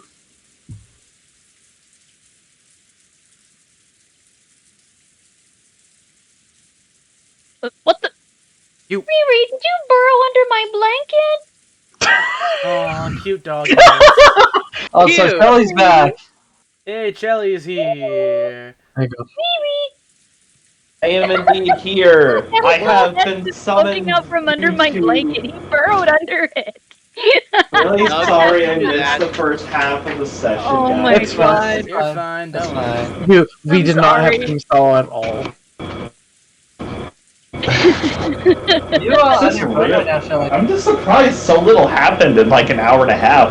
Oh, a lot happened, actually. A lot happened, but it's nothing A lot that's, like, has happened. major. Nothing like A lot happened. Nothing super important, but... A lot of good setup. Are you on your phone, Shelly? Yeah, give me a second. I'm just using my shitty earbuds because I panicked and wanted to jump in here. I'm gonna get my good shit. Alright. Oh, okay, that's fine. No problem. Just remember to mute. I always forget that your AC sounds like it's made by a Kiriyama Oko. Yeah, that's true. Wait, who's a Kiriyama Yoko? He is the know. composer for Silent Hill. Damn. Oh. Yeah. You know. The great Anyways, choices. back Yeah, to go. it. We know, Crimson. Not focusing around, let's get on it. Even Shannon's missing. Truly, just how many people did my husband bring with him on his little walk? Just how many people had gone missing by now? Now that the number was this large, it was starting to feel truly unpleasant. As though the people here were the only ones being left out of something interesting. At least it seemed to reflect the feeling of the children, and Maria in particular. She was indignant, her stomach grumbling, almost as though her mother and the others left her alone to go off and eat something delicious without her. Food. The children were flipping through the channels on the television, and I found a program that might interest Maria and cheer her up again. Nanjo was sitting on the sofa, gazing blissfully at the children while reading a book. It must have been a book about chess. How very on point. Then the footsteps came rushing towards them with a pitter-patter. Only one sat, so that they realized that before seeing who it belonged to, this was probably Cannon, not Kraus and the rest. Madam, excuse me. Judging by your appearance, you still haven't been able to find them. My apologies. I still haven't. That will be enough. You've worked hard. Should know where they were, but they had to be somewhere on the island. There hadn't been a thing to eat since they hadn't had a thing to eat since the previous night. Something to be grumbling about now. Probably came plodding back of their own accord before long. By now, Natsuhi was thoroughly exasperated and started to feel that there was no reason for them to go out of their way in search. I will go to the kitchen to prepare some tea for all of the guests. Thanks to both of you for all of your hard work so early in the morning. Natsuhi left the parlor, acting as though the released intention had caused a new surge in her headache. Anne tried to call her back, but Natsuhi left swiftly. What is it? Was there something else? Yes. I was unable to find her husband or anyone else, but, well... Cannon sounded evasive. Looks as though he didn't know where they were, but he had spotted something that might be connected to their disappearance. Ava and Hideyoshi noticed this exchange of words and came over. I picked up something strange in Cannon's behavior. What's going on, Kanekun? Did you find Cross Nissan and everyone else? 2 kings on screen right now. Sorry, I had to get that out. Actually, the Rose Garden storehouse looked strange. What do you mean? It looked strange. It was, how should I explain it? Cannon hesitated once more. That wasn't at all what you'd expect from a usually fearless boy. Seeing this, Ava and Hideyoshi looked at each other dubiously. What do you mean? Are you saying Nissan and the others were inside the storehouse? No, I'm going to inspect inside now. I just came back to get the key, but...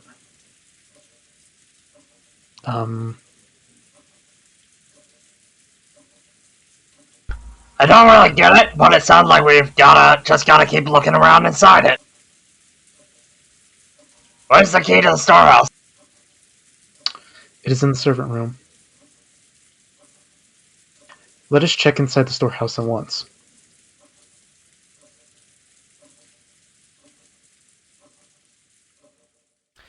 Cannon dashed off to the servant room and returned with the key. He entered the parlor, saying that he would go check, but then Ava and Hideyoshi followed after him. What was this something strange about the storehouse that had caused the usually fearless Cannon to hesitate? It was still pouring outside, but perhaps their curiosity over this something that Cannon couldn't talk about won out. While the children made a big fuss watching television, Cannon and the rest dashed over to the entrance.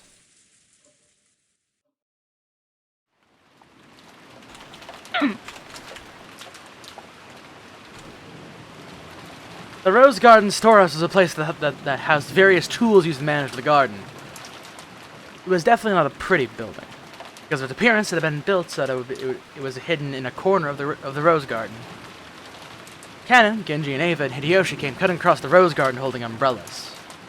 Into small patches off the Rose Garden, which was normally off limits for those appreciating the garden and only used by those maintaining it. As they dashed down that, the storehouse came into view in front of them.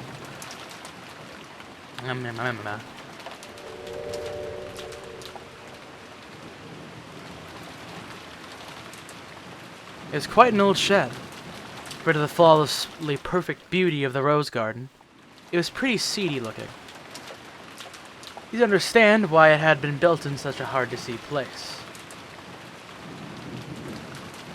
Ava and Hideyoshi arrived at the storage house long after Cannon and Genji.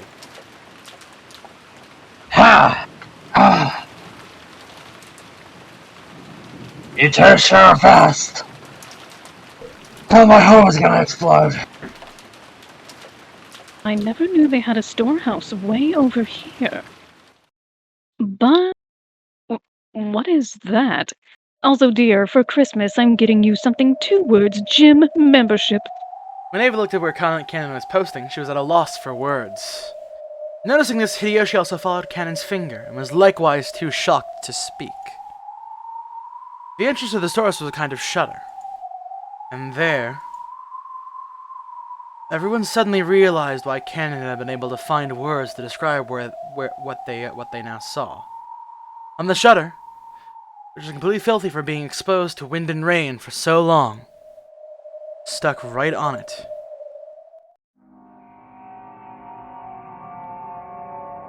There was something that looked like a strange, dark red liquid.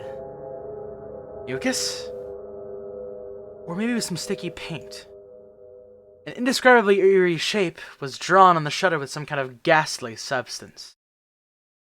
The rain had caused it to drip down like fresh blood leaking from an open wound. No more beating around the bush. Some kind of mark was drawn there, with a ghastly substance that looked like blood, but that seemed to suggest something ominous. 2 circles were drawn there, and inside of them was a design that looked like a cross. The 4 ends of the cross were widely exaggerated, looked like some kind of crest from somewhere around Europe. And the cracks between the shapes were closely packed together, with some unfamiliar characters, or possibly symbols. What a vulgar bit of graffiti! Could this be one of those magic circles used in demonic ceremonies? It wasn't surprising that Hideyoshi would say that about such a ghastly shape, drawn with a deep red, dripping substance. When was this made? Last night, I came here before it started raining, and there's nothing on the shore here at that time. We must do something before anyone sees this. If they laid eyes upon it, it would cause them great discomfort. That's right. Even though it's just a shed, I wouldn't want to leave such an unpleasant piece of graffiti alone for even a second longer than I had to. There is some paint inside the storehouse. Let us paint over it temporarily as an emergency measure, then repaint it again someday when the weather is good.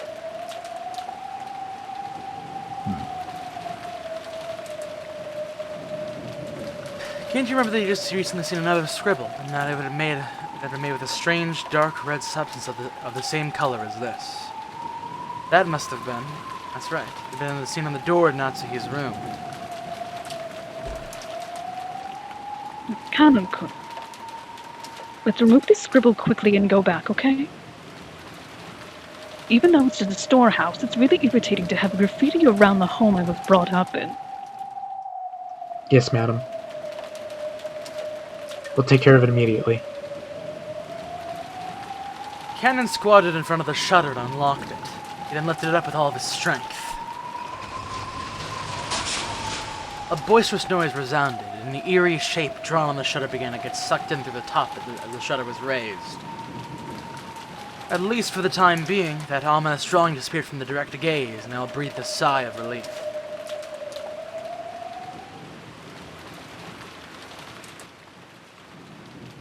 Thanks to a kids program they came across, Maria was feeling much better. In this scene of the anime, Maria is watching Higurashi. Oh, this is the scene. Yeah. Tyler and Jessica were poking fun at the kids show at every turn, cackling together. George was enjoying the program with Maria from her perspective. Nana sat on the sofa by himself, passing the time by reading quietly. They heard hurried footsteps coming from the hallway. They were footsteps of a single person. Did that mean that there wasn't the group of the 4 that had just left? It was Genji. Very for Genji, who considered being out of breath a violation of a servant's virtues, to be gasping for air. He'll come dashing back from the outside of the mansion. His shoulders were soaking wet, and he didn't have his usual trim appearance. When Genji noticed Nanjo was looking at him, he gave a small, silent bow and quickly approached him. Dr. Nanjo, my apologies. Please come with me quickly. What's the matter? The Genji whispered something in Nanjo's ear. Nanjo went pale. He rose from the sofa, trying not to be noticed by the children who were still engrossed by the TV. The two of them rapidly left the parlor, muffling their footsteps. They were about to exit the parlor. They came across Natsuhi, who was pushing a servant cart loaded with a tea set. Genji whispered something into Natsuhi's ear, and Natsuhi went pale, too, in apparent shock. Then leaving the servant cart where it was, the three of them dashed towards the entrance. George was then running down the rose garden through the window.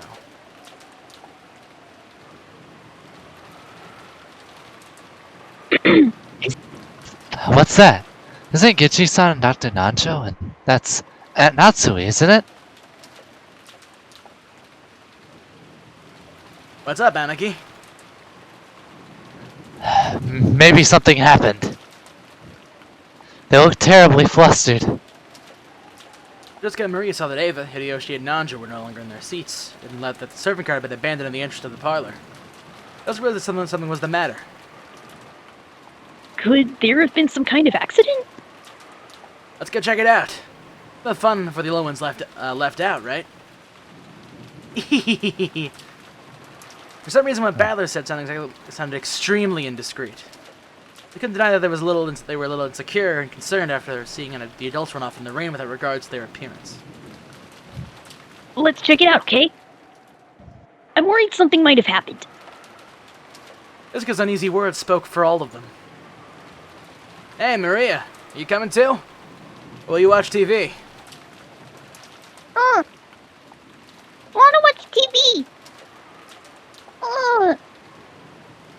Let's go on without her. Maria-chan will be back soon. You keep watching TV, okay?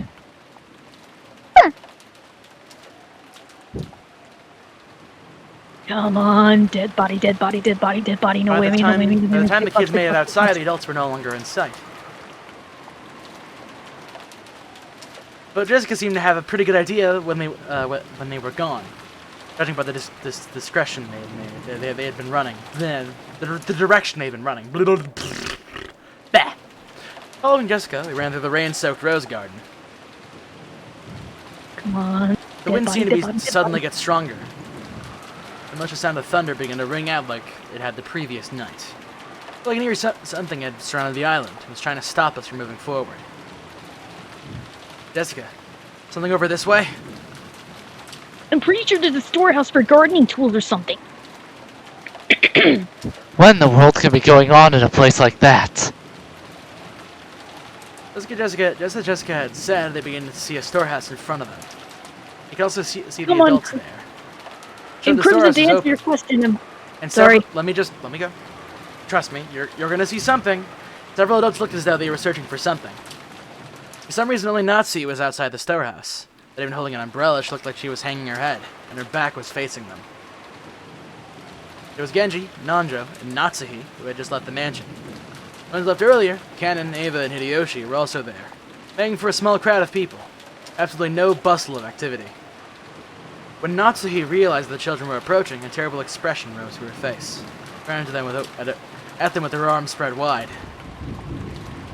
You mustn't come any closer. Go back to the mansion.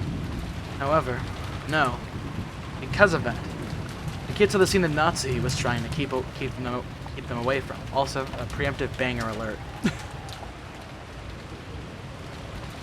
Inside the storehouse, with its shutters wide open, a faint fluorescent light shone down. And right there was...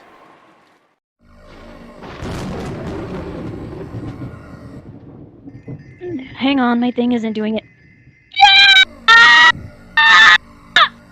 Jessica's piercing shriek rang out. That wasn't just because Jessica's scream was the loudest. The same thing spilled out of Battler and George's mouths as well. It might cut me off. Ava spread her arms just like Natsuhi, roaring at the kids with a bone-chilling expression on her face. George, take everyone to the mansion. Quickly. Right now. When Natsuhi spread her arms, I thought she was trying to prevent us from advancing any further. But that wasn't why Ava was spreading her arms right now. Trying to stop us kids from seeing that terrible scene. It was her mother's heart. In fact, the eyes and hearts of us children by blocking our view of the terrible scene that was by at least the width of one of her arms. Is this some kind of joke? Is it? I've seen this kind of cheap scene all too often. In manga, TV, anime, and movies. I've seen it all over again. This was just seeing something appear in real life that I'd seen plenty of times before in some of those more sensational movies, right? That alone shouldn't... but that suit... It's that old bastard's, isn't it? I get it. And that's Uncle Kraus. And Kyrie-san and Aunt Rosa. Nyah! Dead! You mustn't, Jessica. You mustn't go in. You mustn't look. Dead! Ah! Rigor mortis is sitting across almost the entire body. Most likely 6 hours or more of person's death. As far as I can tell by looking at the damaged area, there is a high probability they were damaged after their deaths. No, I must watch what I say. I'm a general practitioner. Examining corpses is outside my area of expertise. So what does that mean? Just killing them wasn't enough? So we went and do something like this? The devil, this here's the work of the devil. We got it. Nazi caught Jessica in her arms, and Aunt Ava caught George Anarchy. That was the only one who could approach the entrance of this to the storehouse. If only that had been something to catch me too. I only needed to have this horrible, evil scene burned into my eyes. No, that's not it. There's no one here to catch me. People who should catch me. They're right there, aren't they? Because Jessica said, they look like a storage house from gardening tools. A lawnmower with extra blades, a grass sickle and a hammer, and carpentry tools such as a saw, piled up plots of potted plants and bags of fertilizer. They're just the same. Corpses of several people have been laid to rest there. No, have been tossed in there. I can tell them by their clothes. That old bastard and Kyrie-san, Uncle Kraus and Aunt Rosa. Beyond that, Goda-san, and are there still more of them? How many people died? You're fucking kidding me! I can't count them on one hand! Damn it! I didn't know whether there had been one of those gardening tools, which if used for something other than their intended purpose could definitely be wielded with a naked brutality. Or whether the horrible two have been brought here especially for this. Anyway, each one of their bodies jammed in here had been given an atrocious makeup. It wasn't makeup. It was more like their faces had been plowed. Their faces were smashed. According to expressions that normal people can't make even after death. I couldn't tell where their eyes or noses were, but I couldn't even find their mouths because they were gaping wide, their gums exposed. But their front teeth were missing. The cheeks that should have covered all this were torn up and laid bare. The trendy makeup you always spent so much time on, even though you're a man, isn't doing a thing now. No, Dad! I always thought you were going to hell. But still, not like this, right? Was it a son of a bitch that you should have had to suffer so brutally? And Kyrie-san, did you stop going out with this guy? There's absolutely no reason for you to end up like this. They've got no faces. No faces! Damn it, damn it, damn it! Ah! Son, you mustn't look anymore. There's no way your mother and father would have wanted you to see them like this. For your mother and your father's sake, you mustn't look anymore. Dead people are supposed to have faces that look like they're sleeping peacefully, right? They've got no faces! My dad and Kyrie-san have no faces! I didn't even know what kind of faces they were wearing when they died! What's wrong with me? Do they have these smashed monster-like faces every time I remember them? That's just great! Don't remember that old bastard smug face anyway! Just great! Just fucking great! Why even Kyrie-san's face? Kyrie-san wasn't a crook. Sure, she ticked me off now and again, but then you're a cool big sister to me. This is wrong. This is all wrong. Krause did it better, didn't he? Not his whole face, just the side. Got half of his face left, right? That's still better. That's still better. My mic is not checking me out here. Wait. Just get filled her ears with the sound of her own screaming. Trying to shut up my reckless words. Stop it, Battler Gun! Just stop it! Just stop! Anarchy! Ah!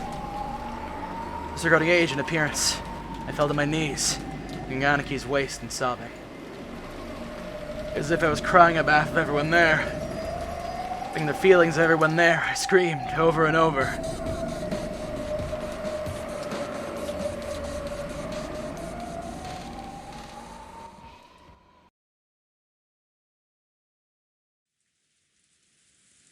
Father. The ones lying over there. Our Uncle Kraus, Rudolph, Aunt Kyrie, and Aunt Rosa and Goda-san. Just those 5, right? No. 6. There's one more person over here. The body Hideyoshi was looking down on now happened to be hidden among the shadows in the mountain range of objects. In a blind spot to George, who stood by the entrance. But George couldn't tell whose body it was. So George cursed himself. He cursed the fact that his worst guess was always turned out to be right.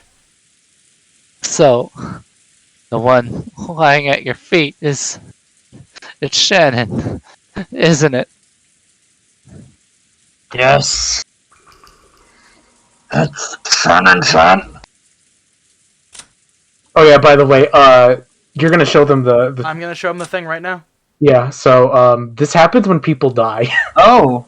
They're red. Now show the character sprite. I see. So before we read Oh, it, Jesus. before we read it, I want to know when a character dies, they show parts of where they get fucked up on the screen with blood. Shit. Also, I'm sorry to the viewers at home who know some things about the funny little Umineko gold dub that happened.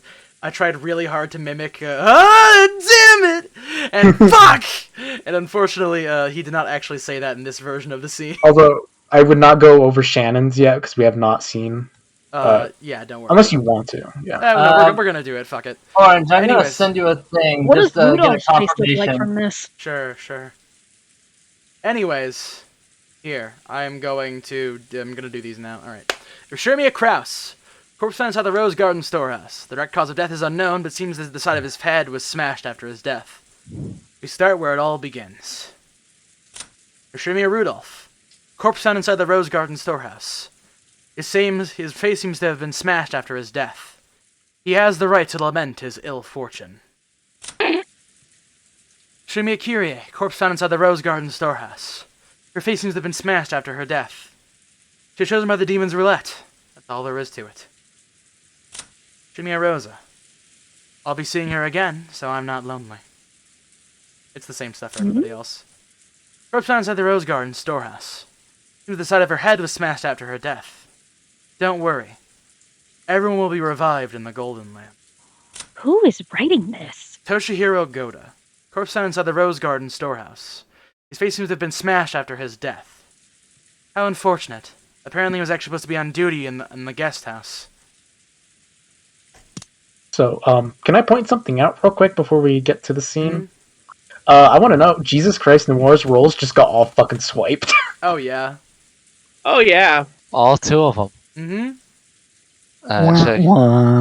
Dang, Dang, I just tell love me. Nora's voice. As I say, just tell me when you want me to do the scene. You can go ahead now. I was just telling something to Bone. Yeah. Oh, it's Bone's turn. I already said the thing. Okay.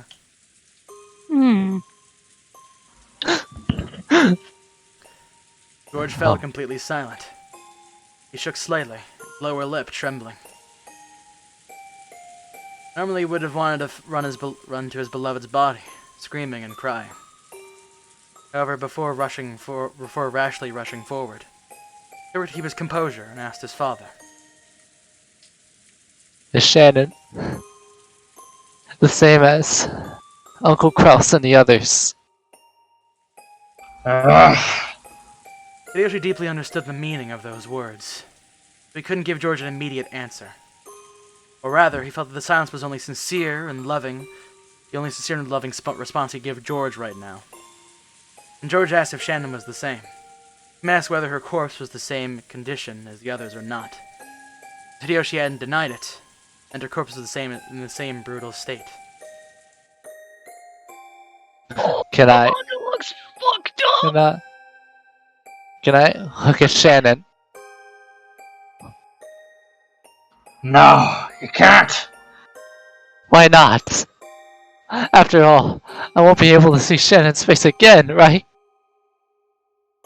So, why won't you let me see what her face looked like at the end? The last time you met Shannon-chan was yesterday, right? Yeah. I see. When you left her, what kind of face was she showing you? It was a wonderful smile. After he handed her the ring, she hesitated, even though she must have already made up her mind. Then she looked bashful, and ran away because she was embarrassed to let him see that her face looking like that. An expression that was revived in George's mind. I see. Then I'm sure Shannon-chan would want you to leave. Would like to leave you with that smile in your memory.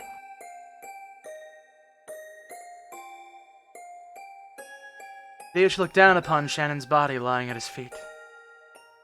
The other bodies was in such a horrible state that it'd make anyone want to cover their eyes. Her head had been smashed in from the side.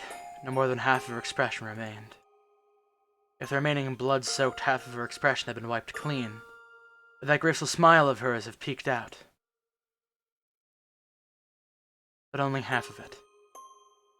Without thinking, Hideyoshi slapped his hands over his eyes. How brutal. If her face was going to be crushed anyway, then if only all of it had been crushed. He might have been able to temporarily distract George from his pain by making the pathetic suggestion that it was someone else wearing Shannon's clothes. But half of her face had been left untouched. It caused the body so much humiliation. Proving beyond doubt that the body was Shannon's and no one else's. How inhuman. How brutish. And there, trying his best to burn the image of the remaining half of Shannon's expression into his eyes as she lay at Hideyoshi's feet, was Cannon. Cannon was not crying. Tears had risen to his eyes. They did not drip down. That didn't mean he wasn't feeling as much sadness as everyone else. Losing Shannon, who had lived with him in the same orphanage, who had been loved as his sister, it must have been just the same as losing a blood relative.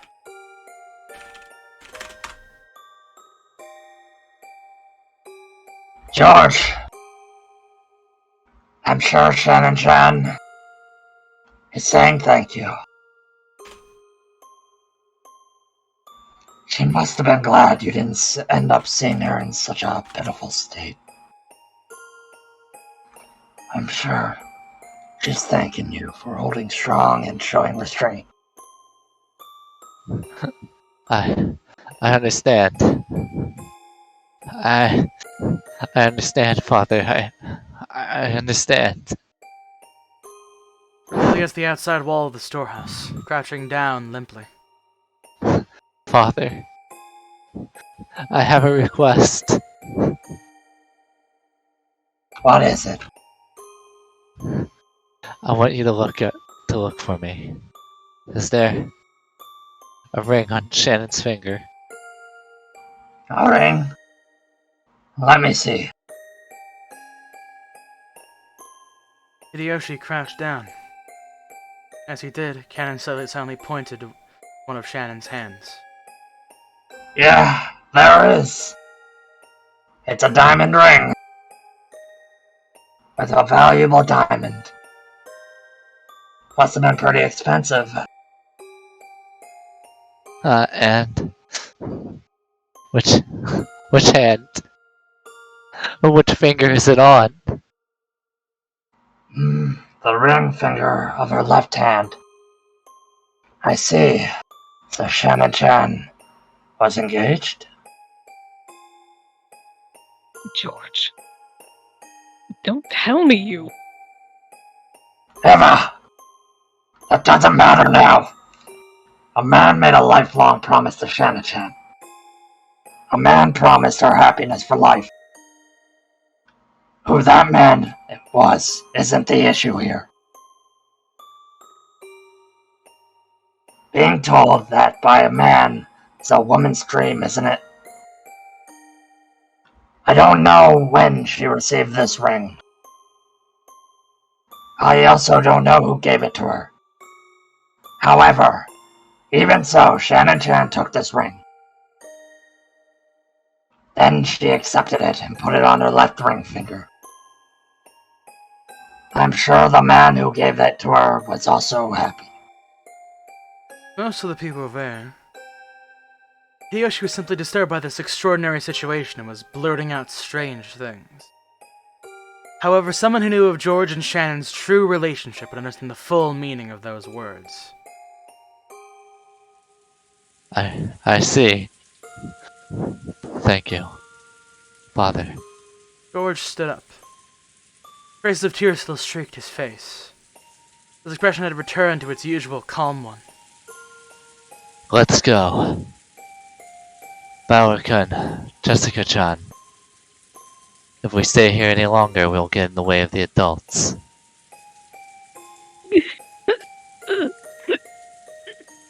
You're right.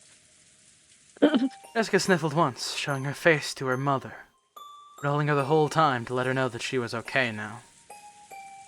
When she faced George again, she once again had on her usual expression, though she still couldn't smile. Battler. Hang in there. Battler kept on crouching in front of his parents' bodies. I'm sorry. Crying like hell calmed me down. Bastard. Dad. I bet you're laughing at me.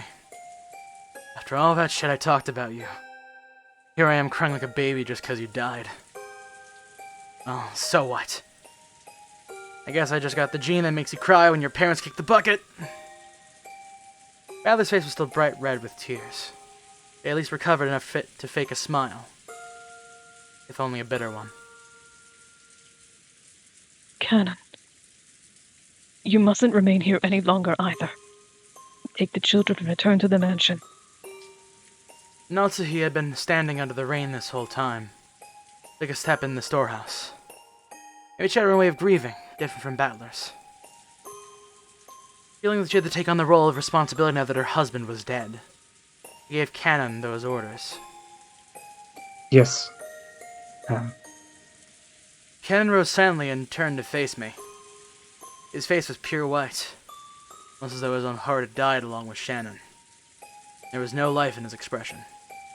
An ordinary day if he had been told to guide the children to the beautiful rose garden. Cannon might have led the way.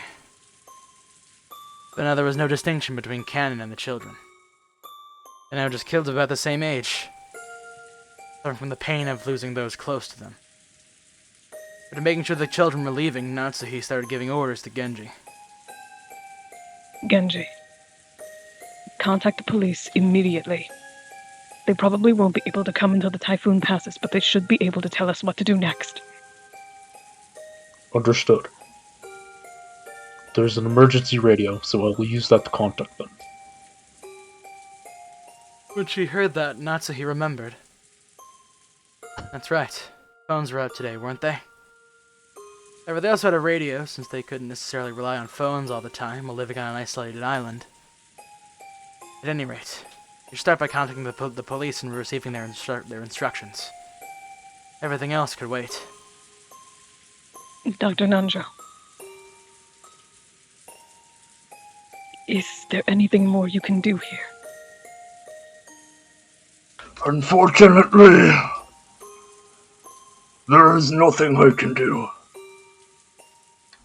Understood. I have no idea what you thought I could do. Genji, could you at least cover their faces with something? Exposing them like this is humiliating to them as well. Yes, madam. Genji picked up several dried-up towels from inside the storehouse. Eva stopped him with a shrill voice. Wait a second. Stop. This is the scene of a crime, isn't it? Then we mustn't disturb it. We all panicked and walked in here with our shoes on, but even that will surely get in the way of the police's investigation, right? Ugh. Natsuhi glared at Eva, offended. Objectively speaking, Eva was right.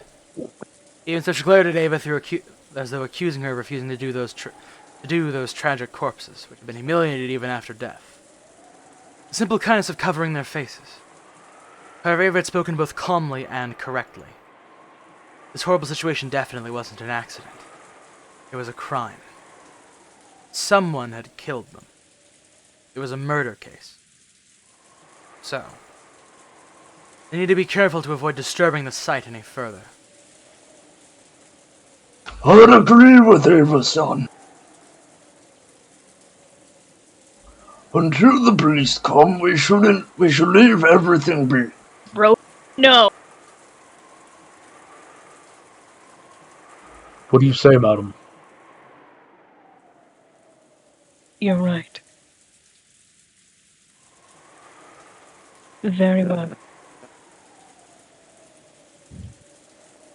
Close it up. And just in case, we should put a different lock on it. And sit in the corner and think about what you've just done. A different lock? I mean, no, the wrong voice. A different lock? Yeah, Yes. When we came here, the shutter was locked. That means the culprit used the key to shatter the lock, into the shutter to lock it. That makes sense. So does that mean the key that opens the shutter will have the culprit's fingerprints on it?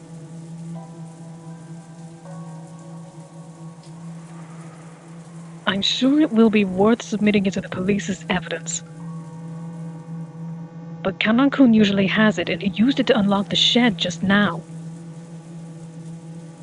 It'll probably have Kanan's fingerprints on it. Also, that key was handed to Genji-san just now, and he took it with his bare hands. It doesn't look like it'll be very useful as evidence.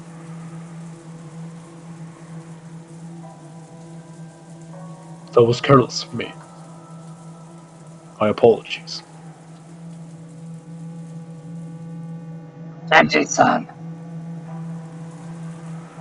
Are there any other keys to the storehouse?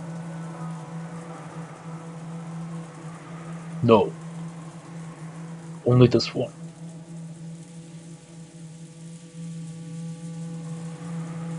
So the culprit walked out of the servants' room with this key? With that key?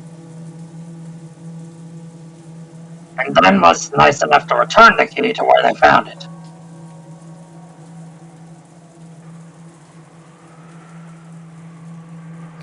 Hideyoshi's theory sounded plausible, but was actually very strange if you thought about it. Why would they go to all the trouble of returning a key they stole? You know, if you think about it even more deeply, there's some points that are even more bizarre. If a criminal hides a body, they're usually trying to delay the point at which it'll be found, so they can use the time to escape. The 6 weren't necessarily killed here, but it was reasonable to assume that they were killed somewhere on this island, carried to the storehouse and hidden to delay the discovery of the crime. And yet the eerie magic circle scribbled on the storehouse shutter had eloquently indicated the location of the hidden corpses. Sure, it didn't explicitly mention the corpses, but 6 people had gone missing. A situation someone had made such an obvious piece of graffiti, even returned the key to the shutter. Also, they wanted the corpses here to be discovered. Also, I'm gonna have to take a second because I gotta take a piss. Oh, thank God I can get more water. Oh, okay. I can obtain more snack. These notes, because there are some things that are bothering me. I'm gonna bring my phone with me, and it's gonna be on the Discord. So just ping me when we all get back. So hey, if I hear any of the jokes in this fucking voice chat, I'm going to server mute you. Don't worry, I already gave him the warning in text already. No, I'm just saying, like that order falls to me as well, and I'm staying right here. To quote I'm myself, very I'll. sorry. No, it's But fine. You're fine. I mean, more during looking this at the- particular scene, which you're fine. You didn't do that. Yeah. Also, god damn it, I just looked up on fanfiction.net because I wanted to see if there was any good Higurashi, or rather, Umineko, and Ace Attorney fanfiction. It's all garbage. Don't say It's all anything. garbage. Don't look at it. That's spoilers. You're asking if you got spoiled because of that, then you pretty much I asked asked for it. I just wanted to see if it existed. And it did, didn't it? Yeah. Alright, I'm back. Also, It can does we not not exist. call things like a second before they happen? We can call them after a second they happen. Oh, are you calling out Crimson? A bit. Can you wait to reveal that there's a bunch of dead corpses in there a second? Oh, did he? Did he do a recap? He said. Wait, did he do that? So, almost. So, no one had known there was 6 dead bodies when we got to the shed, and like everyone's figuring out, oh, there's blood and shit. And Crimson goes, "Oh, it's a corpse party," and I immediately deleted the comment because Crimson, we haven't been revealed that there's multiple dead bodies. Please chill your load. Sorry, I thought people knew it was multiple. Well, people didn't know. I did not know. To be fair, I didn't know shit about this, Also, and I there's knew the- I called that a mile away. There was also the phone line, which he said, "Oh no, dead phone line," and I'm like, Crimson, that hasn't been established yet. I mean, all I'm saying is, in his defense, like, what else was gonna happen? I mean, hey, listen, it's a fucking murder mystery. There could have been one body, and all the other bodies could have been in another location. It could have been hidden. I just wanted to say, Crimson, please never make an obvious Among Us joke like that ever again. That was really That was Roboot that started that, and that was No, Crimson I who did gave away the Roboot did it punchline. fine, and then Crimson got killed it. Roboot made the Roboot joke, would have Crimson taken gave that away joke. the punchline a little early before Roboot could finish the joke. I That's was pretty much what killing the happened. joke. Yeah. You killed it, alright? Alright, from now on, Also, there Among was, Us like, jokes the, are banned during the Again, we can Umineko. never speak of it again. I don't think the people in that shed are as dead as Among Us jokes. I'm gonna be honest. By the way, speaking of that shed, so I actually remembered that scene from the I remember that scene from the anime, and like, whenever I heard shed, something about the sword shed, my like heart spiked. It's like, oh, we're getting there. Yeah, I saw the DMs So, spawn. Hey, so fun fact, I'm gonna take a tally of who said who was gonna die first. So Khan had predicted Hideyoshi and Kinzo would be the first to die. Or at least one And of I them. was way off. Bone Kid had predicted Kinzo. Yeah, I also said that I'm probably wrong, but it was kind of like the go-to with as many how little info we had. I mean, And that's the Roboot- fun. That's the and fun of Roboot, predictions. You get a golden star because you called Rudolph and Kyrie. Who, me? Oh, did he? Yeah. You said that you thought Rudolph and Kyrie would die first, so you get a golden star. Boot was right. Wait, Did you? Was that just a guess, Roboot? Yes, it was just a blank guess. Alright. Yeah, I and don't that's the think fun of Shannon- guess. I Is didn't sometimes think you're right, Shannon was sometimes right. you're wrong. That's hold probably on, one of the most heartbreaking moments about that. Well, I didn't think Shannon would die, but looking back on it, holy fuck, there were so many death flags. It's kind of funny whenever you said who did you think is gonna die first, and you could have actually rolled a d you did like a 1 to 6 on a d20 or something. So, to fill this place with a little bit of content, so it's kind of worth it. At the time, I was with Bone and Khan, Not necessarily with a con on Hideyoshi, but I was like, oh, it's gonna kick off with like Kinzo dying, and then like there's going to be shit kicking off, and then we got to this, and I went, oh fuck. Yeah. I'm back. Man, I remember being at that proposal scene where like George put. I'm like, oh, that's cool. Man, that's the and just immediately slapped in the face with the Shannon discovery. Oh yeah, fucking. Shannon, That was like, near That shit immediate. hits. It's you could say. Also, I extremely apologize, but do you mind if I get the strawberries so quick? I never got the chance to get them. Sure, we're actually just discussing a little bit. Yeah, We're having a little mid-session discussion. Also, to people who are worrying it's going a little too late, we're near chapter break. You know what? I'm gonna also quickly go to bed. No problem. So, And my yeah. internet's gonna go down at 2 until from 2 to 6, so I gotta dip out before then. Wait, why did your internet have to go down from 2 to 6? Something about updating our plan. Boo. Yeah, that tends to happen sometimes if you're changing plans around. Oh, like what time is it for you right now, Robot? It's 1. Oh, okay, well, Oh. we're not gonna. No, we're not gonna go to 1 o'clock. You will probably end the 12 session hours an before hour. then, Yeah. but if after discussion you might like dip out a bit. Well, I can still come on my phone because now we have unlimited data. Hey, that works. Oh, that's sweet. There are 11 left Y'all know on the you guys island. on my data if I wanted to. And then you guys can hear my disgusting snoring. Bro. Neat. Hey, Orange, do you mind if we go to the tips real quick? Will that fuck with anything? What tips? What? Huh? Sure. The character sheet, I should say, not the tips. Fuck. Back. So I guess did I actually save comparisons to these for the original and new ones? If not, let me go ahead and download one. Okay, what the hell is that buzzing noise? What buzzing? Is that coming from the? That's rain. Yes, that's a part of that's this. that's the game. Okay. Might be rain that you're hearing. So let me get whose sprite do you want to see? Comparison wise for the dead thing. Wait, Yeah, so that buzzing You know what? noise I'll is just coming use from the Goda because game. Goda's right weird. there. Let me go find Goda. It's so weird because I forget his first name starts with T. So the only tip we have is just the grimoire. Oh yeah. Oh, don't worry Jesus about Christ, the who's grimoire. gonna get murked next? So hey, this is what it looks like in the OG sprites when you look at the character sheet.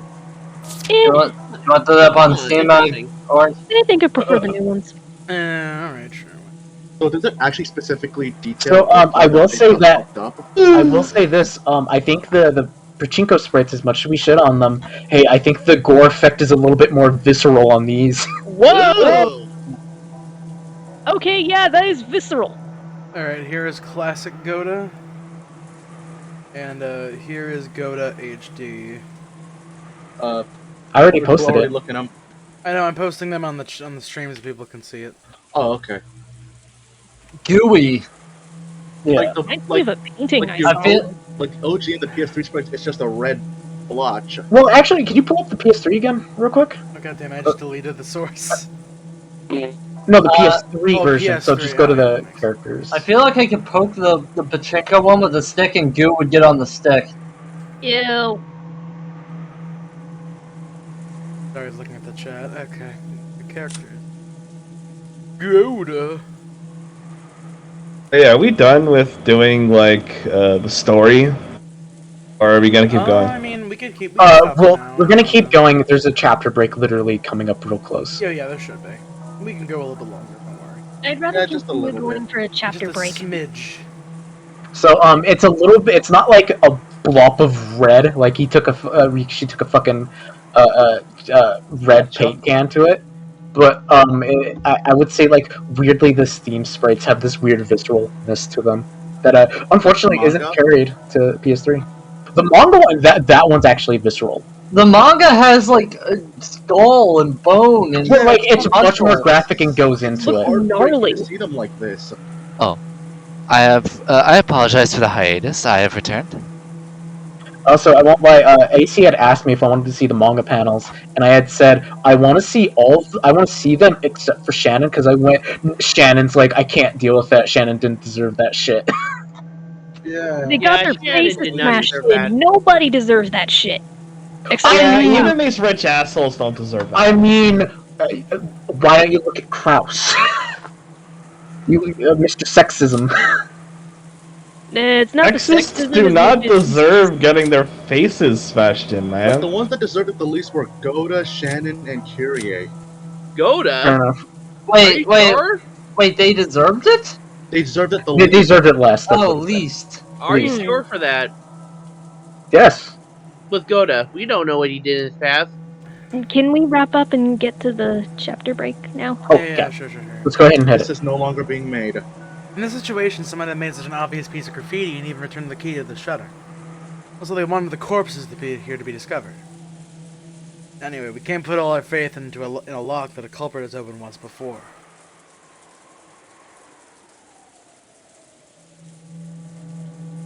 If we want to protect this place from the culprit's hand, I think we should put a new lock on it. I think that's a good plan. I agree. Genji fished around and saw the storehouse and noticed the brand new padlock that had been inside a small box. What should I do with the key? I will take it. I will take responsibility and hand it over to the police. Natsuki took the key to the padlock from Genji's hand. After that, they all exited and lowered the shutter. The corpses were once again sealed behind the shutter, which was still covered with a creepy magic circle. Genji crouched down in front of the shutter to fasten the new padlock. Shutters often have a place in it where you can attach your own lock, in addition to the main lock of the shutter. This was one of those types. Amidst of the roar of thunder and the pouring rain, the star stood there, ominously. When the closed shutter, the six still covered in a blood-like, creepy substance that swallowed the bodies of the six. To Natsuki, putting the new lock on wasn't mainly to preserve the scene for the police. It felt like it was she wanted to shut that mouth for all eternity. Prevent that eerie beast from swallowing up more victims. Come on.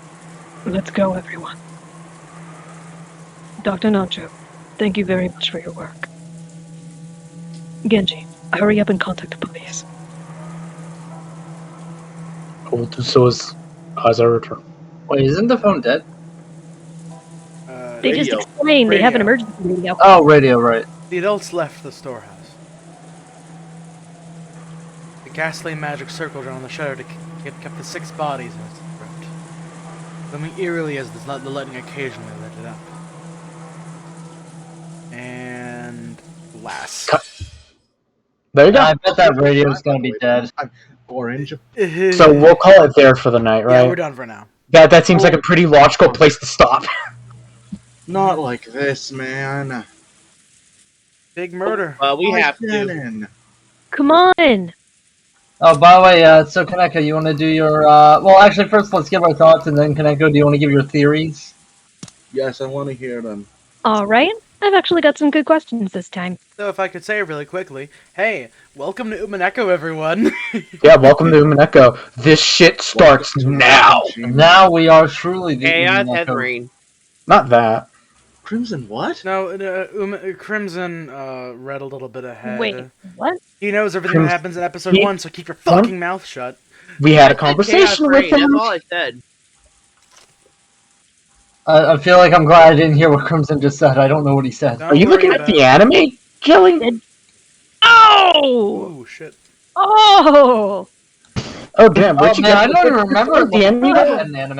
I looked up Shannon Death anime. Wait, Shelly, why are you looking up anime? Shelly, That's gonna land you in Shelly, land. don't look anything up. That's gonna get you in landfields. That's a Shelly, you can get massive spoiled from that, I bet. I got spoiled on fucking Rose Gun days by just looking up a character.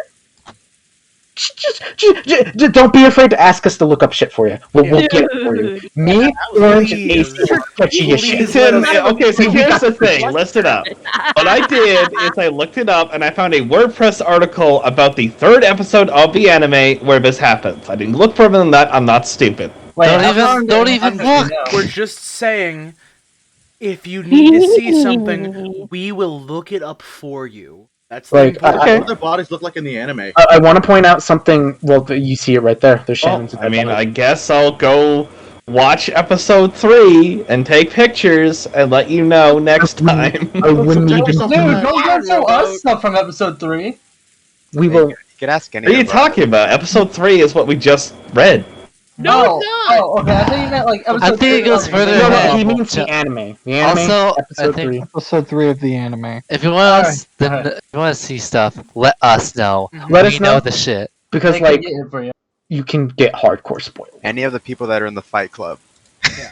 Anyone with Should the. we just call it the Inner Circle at this point? It's called the Golden Land Gamers. We are Golden Land Oh. gamers. Fucking Golden Man, I swear to God. So, I have my notes right here in front of me. Let's keep the rain on. That's the plan. The first point that I have to make is something that I saw back whenever you had. I keep calling it the grimoire, but that's not what it's called. Whenever you go to characters or Family Tree? tips. No, when you go to tips and it's that thing. What is it? What is it called? Inventory. No, not inventory. When you go into tips and it's that. Help me out here. It's an epitaph. Epitaph, thank you. When you go to tips, click on epitaph of the portrait. Oh wait, no. The I was right. Grimoire. Grimoire is just Japanese It's a glossary. terminology and Okay, then it was characters. I don't know what the fuck I'm talking about anymore. In that So, case, to elaborate on the Grimoire was added in the Umi project or / whatever the fuck version this is. It literally like it didn't exist in the prior versions. this right here, this bottom part here of Gongoda. How unfortunate. Apparently, he was actually supposed to be on duty in the guest house. Does this mean that it's contradictory to what Krause's orders were beforehand? No. Well, yeah, because Kraus changed the orders. Yeah, he changed the orders. Originally, he was supposed to be in the guest house, but then that changed. But why? And that's something I want to ask, and that's something I have written here. They explained it. Kraus wanted people away from the conference that were in like the quote unquote inner circle servants, like Shannon, Goda, and Cannon. They wanted them to be away from stuff, so they kept them in the guest house instead and had Goda over there. Goda was in the main house. Yeah. Yeah, well, I think you meant Gen. The guest house. Yeah, Orange meant to say Okay. Genji. I meant Genji, yeah. There you go. So that's the explanation for that at the very. Well, alright. Let's see here. It was also interesting to learn that Shannon's real name was Seo. In fact, I think I actually know the translation for that. Like other Japanese words, it has more than one meaning. Okay.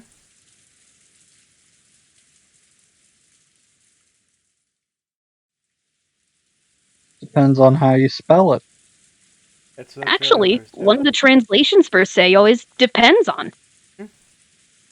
Yeah, one of the literal translations for the word Seo is depends on. She's pretty dependent. Yeah. That's really all there is to it. Mm-hmm. Well, it's one of the translations, at least. Anything else? It also means dependent as a means, or use as a basis.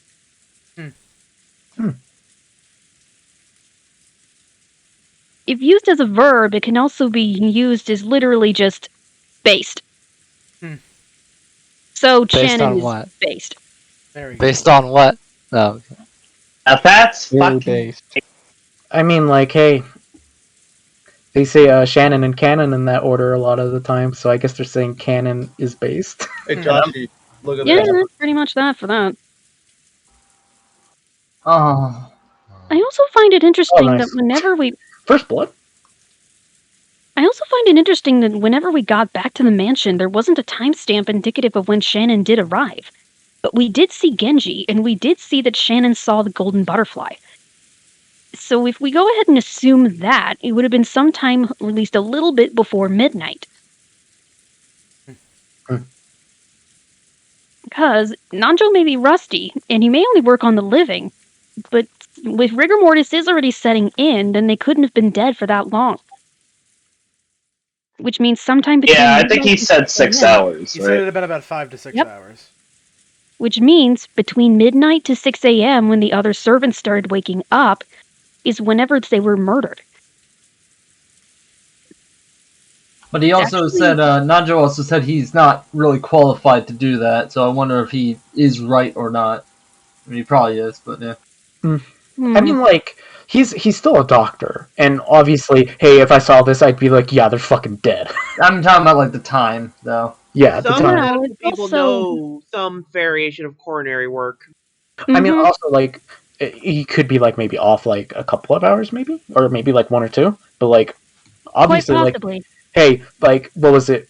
What was the time before we cut when Shannon fucking saw the butterfly? Did anyone remember that? I saw that the clock had struck midnight. Hmm. At least from that. Otherwise, the timestamp was just 4 lines. So we didn't get a timestamp. Hmm.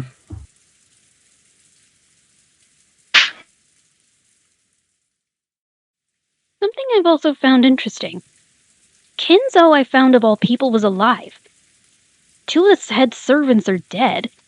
And Kyrie is also surprisingly alive. Well, actually, I would say one of them. Wait, Actually, Kyrie is like Kyrie got brutally murdered. Sorry, I'm losing my mind over here. I just find it interesting that these are the first people who died.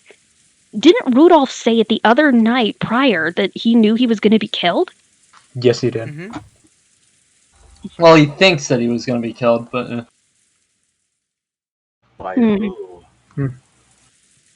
I feel like somebody died who shouldn't have died here. Yeah, that was Shannon. Like, no, like, you think, like, that, like, they had planned to maybe, like, kill, what, like, 5 people, and then, like, they had to kill another one because they walked in on them or something like that? I feel more like Natsuhi was supposed to die. Oh, you think, like, the count was supposed to be bigger? Yeah, not exactly. Maybe Nazi was supposed to die, but maybe Shannon saw and then she got murked. Or, If like... you'll recall, Natsuhi had the scorpion charm on her door. But there was also that giant weird freaky cultic blood alchemic symbol that was also on her door in blood. I'm not sure, but I'm pretty sure that's a fucked up ritual. The bodies were meant to be a sacrifice, and Natsuhi was either supposed to be part of it or supposed to be dead from it. Wait, I wonder if... I wonder if any of these members would be willing to do, like, a weird ritual circle. Because, okay, let's take an assumption that Beatrice is, you know, a thing. I doubt that she would be the one making these circles. So, would any of the family be making, like, cult circles at all? It I also have depends. a theory about that. Well, This is they're also yeah. well, Oh, they're okay, also you can go. well, they're also circles drawn out of blood, meaning you'd have to have a lot of that supply to actually get it to work right. I mean, we've all seen Phoenix, right? Well, I mean, I assume the blood came from the bodies. Well, I'm You gonna can throw... also literally just use pig blood and it looks the same. Yeah, I was gonna throw this in here. It's not... I don't think we've, like, necessarily confirmed that it is, like, exactly blood. It's blood-like, but that doesn't mean it's, like... That doesn't 100% mean that it probably is blood. So keep that in mind. It Have probably we had is, any but reason to keep that as a disbelieve theory it in is? mind. I mean, I'm just throwing that out there because it's like... Alright. It doesn't necessarily have to be blood, because it's like... You know, they described it as red paint, so, like, so, like... So I have like a pretty like crack theory that I want to say. Let's hear it. Go ahead. Alright, here's my theory. On the first night, Beatrice appears before Kinzo. It's like, hey, look, I'm already 6 kills in, ha ha ha. And he's like, okay, to help people out, because these bodies look completely normal, it looks like they're sleeping, I'm going to bring them into the shed and hack them up with a hatchet. They're already dead, who cares? And that's what happened. Oh yeah, they were mutilated after they died. Did it say that? Thought it did, didn't it? I think in this theory, the bodies, there's no way to tell what the hell happened. He adulterated the bodies. Wait, am I misremembering? I thought for sure they mentioned something about the bodies. It's literally on the screen he right totally now. said that. Yeah, It's literally on the said screen. they were mutilated after death. It's literally on chat. It says it seems the side of her head was smashed in after her death. Do we even know? Like, did Nanjo say that, or is it just in this? It's just in the tips or the character sheet. Also, I think Nanjo did say that. He said rigor mortis has stepped in, and Nanjo also... said he thought that was the case, but wasn't sure. It's still a possibility, so we can still leave it on the table. Also, I'm gonna be annoyed if that's right, because that's so dumb. Charlie, 1 second. It's not dumb. That would indicate that this would indicate that that was actually a crime of, or at least, if that's the case, then how did they all die in the first place? Hold on, my question was, I think Beatrice used her killer powers on them. One at a time. I never get let to talk. Anyways, there was a circle on Natsuhi's door? No, it was specifically like markings, and they described it like something was trying to get in. Jesus. Bloody But handprints. whose door was it on? Natsuhi's. Natsuhi. Oh, Jesus. So was that done out of was that like a person who had just was that the murderer, or was that somebody trying to escape and maybe dragged? But then again, if they were dragged, there would probably be blood on the floor. If you'll recall, Natsuhi had the scorpion charm that Jessica had given her on the door to her room, and it was implied that the scorpion charm can reject magic, essentially. Yeah, I thought I already said that.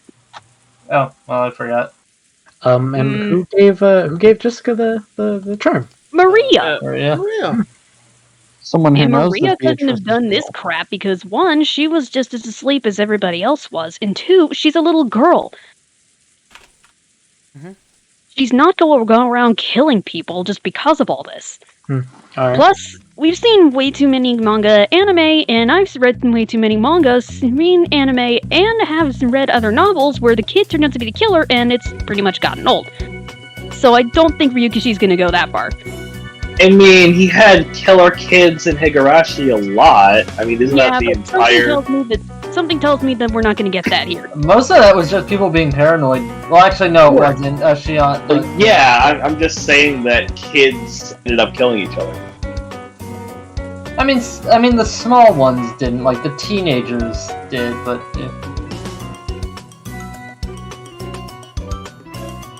Let's Anyway, get back on anything track. else? Okay. It is on track. Yeah. There was also something interesting about that circle. It looked Celtic in nature, but it feels more alchemic. Wait, did the Celts use crosses? No, that's not that. It's not Celtic. It's something else. Probably. Crimson! Shut up! You dude! Too much information! I Wait. said it was not Celtic. That's too much information. You also said it's actually a... I just want to say, I watched the entire Higurashi anime before I started hanging out with you guys. It's not that hard to not spoil things. Not that hard. You just pretend that you don't know. That's simple. Or we can either confirm or deny. I will say at this What I do is point, say fucking nothing. I will say this though, is that I had seen something on the fucking, what was it? There's something about that sigil that reminded me of something, and I will not say what, because it does lead to something, but it kind of gave me a hint of, like, what it was. Okay. I still have things to talk about, though.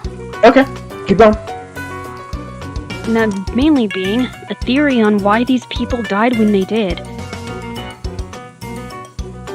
Or at least Shannon. It could be that the means to killing them was all supernatural, and if that's the case, then Shannon would have had to go because she saw Beatrice's sigil. Or at least her butterfly. Oh, was it Shannon that saw the butterfly? Mainly, he was in the wrong place at the wrong time and happened to see Beatrice's butterfly. Remember? He was in the hallway doing patrol of the manor. Remember? I don't think I was there for that. Yeah, you weren't there, Shelly. Either way, Shannon. No, she did not. Yeah, I won't lie. Out of everyone, I was the most crushed up about Shannon. Similar to Cannon. To be honest, I don't think any felt of these nothing rich people Goda. actually They're not Goda. deserve Yeah, it. Goda. Fuck. I'm starting to confuse Goda and Genji. I mean, they're assholes, but they're not that much of an asshole. I also find it interesting that out of the children of Kinzo, fuck me with my mouth, I need to read more. Out of all the children of Kinzo, Ava is the only one who's still alive. You mean like blood? Oh yeah, blood. Blood alive. I'm talking about Kinzo's kids, like his actual blood kids. Yeah, blood kids. I mean, like, yeah, I guess you're not counting like actual like. I think the dead ones are his blood kids. Yeah, I was gonna say like Ava's not Double R. But let's see here. I also found it interesting that some of the comments in the original grimoire, for the characters, I mean, Kyrie was chosen simply by the demon's roulette.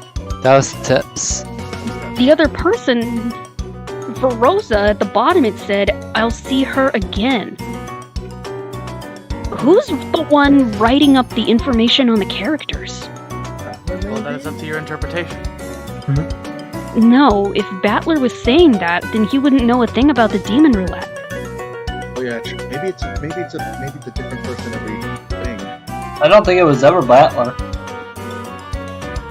No. I think it may just be someone else. Wait, shit, I mixed up Rosa and Kyrie. Shit. Easy, one's got good sweater puppies and the other one doesn't. Yeah. I hate that I have a theory, but I can't say it because it's future stuff. you know what? DM me. I want to see. I don't even want to mention it to you because I don't even want to confirm or deny. I'm not. Actually, I will confirm nothing and I will deny nothing. I just want to see it. Alright. I'm also finding it very interesting that they were beaten in their faces after they were dead. That means that's an act of aggression. Normally, if you go ahead and beat somebody to death when they're dying, or rather, this is just me from listening to too many cold case files and stories and such, normally acts of aggression are just the focus of how they go ahead and die.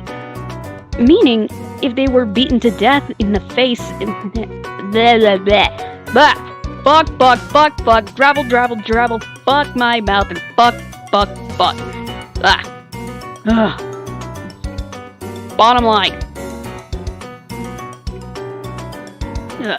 If they were beaten to death, then the gore would have been a little less noticeable, a little more rigor mortis.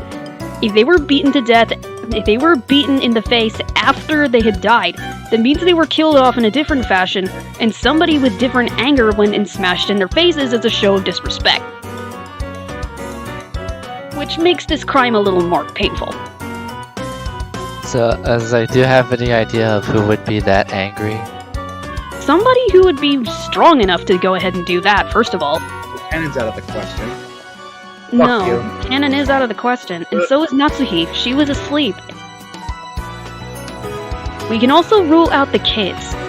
Because George wouldn't go ahead and willingly kill this, Jessica wouldn't have the guts to go ahead and kill her dad, and Battler is... Battler.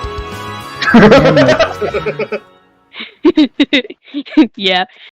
He may actually have joked about wanting his dad to be dead, but deep down he'd still go ahead and just willingly love the guy. Which is his father. There's a wide gulf between hating someone and wanting them dead. Exactly. Have wishes come into place at all in this? Like the concept of wishes doing so? I don't think so, wishes? Right? Yeah, for some reason I thought, I was thinking, wait, did I miss something about wishes or did I make that up in my head? I think you might be confusing it for like when Kinzo yelling, "I want to see Beatrice." I could just be Or making you might this be up in my head, confusing the 'cause word wish with like wish considering Beatrice. I think I'm just thinking of magic and wishes being a thing together. I'm probably just I'm making this up in my head. I don't think that's a. Yeah, I'm probably making it up in my head. Fly on me. Go away. Shoot. Buzzfly. Like, wait, did somebody wish for it to happen around a butterfly? I was like, wait, That's no, a that terrible, was never terrible brought up. idea. Mostly, it also just doesn't make any sense. Beatrice is actually shown to have these butterflies as her symbol. And I doubt Beatrice would actually grant somebody the idea or the main... Oh god, what's the word? I doubt Beatrice would go ahead and grant a wish like this and then leave those things up on the door of the garden house. She's not a fairy godmother. Yeah, she may be an alchemist and a witch, but she's not a fairy godmother. Magic does have its limits, especially in these situations. Let's see here. Yeah, that was mainly just something I think I made up in my head out of a fake memory. So, anything else to talk about then?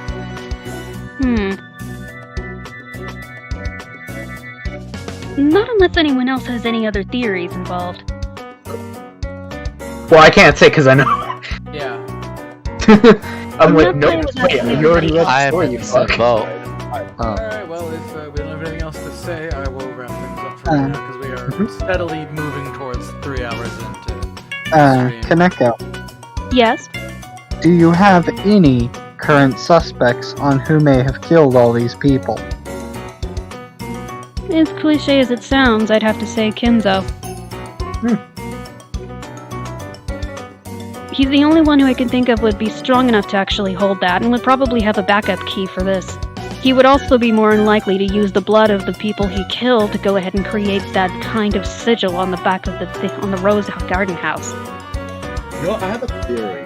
It may be a bit schizo, but hear me out. Okay. I have a feeling that Kinzo's just a big red herring, and that the killer is actually a third party.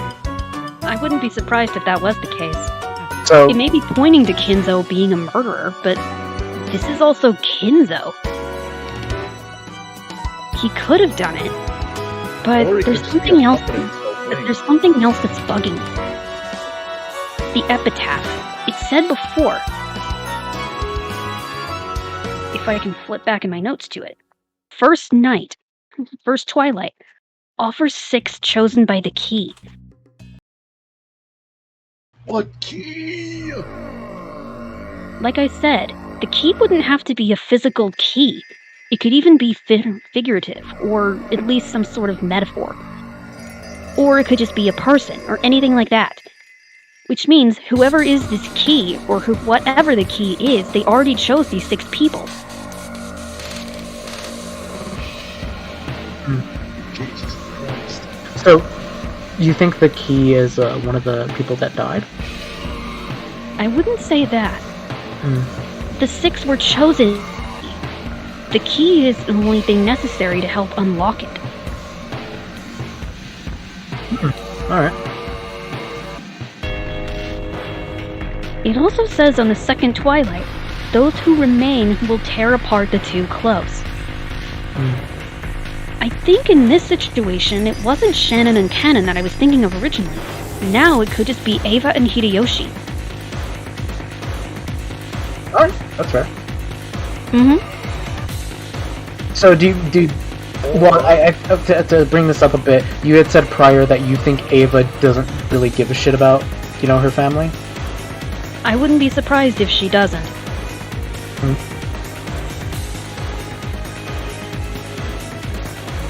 And if you'd also remember, the third twilight was there will remain who praise. Those who remain will praise Beatrice's name. And I doubt we'll go through all these twilights at once. I mean, Maria's the only one that praises Beatrice right now, at least. Exactly. Wait, no, Which is a Kinzo major- too.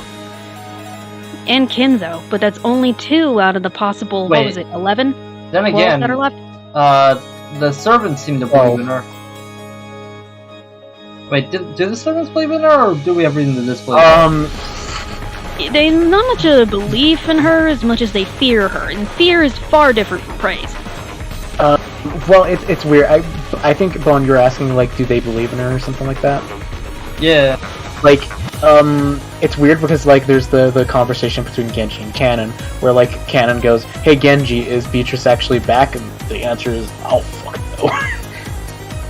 And Genji just tells him, "I don't fucking know," and, like, fucking kind of just ends there, but, like, the servants have been discussing, like, shit about Beatrice, and, like, even, Shannon and, Genji, when they passed by the portrait, going to, what was it, lunch or dinner? It was lunch, wasn't it? Yes. Lunch, they were, like, discussing it. And saying, like, hey, Jessica, don't say shit, don't bad talk, Beatrice, or else fucking Kinto will go ape. Which could in itself just be one of those things because normally with little kids, and with older kids, you don't want to get them thinking about any kind of spooky ghost story just so that way they'll freak out. Unless you're a troll, then in which case, go right for it and go nuts. Well, I mean, like, I guess to a certain degree, when it seems like Maria's not necessarily, like, well, I guess we're talking about servants. The servants, it seems like they're kind of scary, but then, hold on, I have to double check something with Orange real quick. I'll put it in Fight Club. Okay.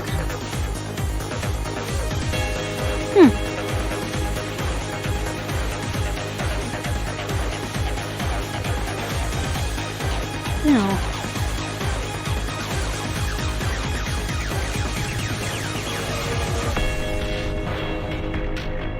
It also feels like Ava was supposed to be killed, but something stopped it.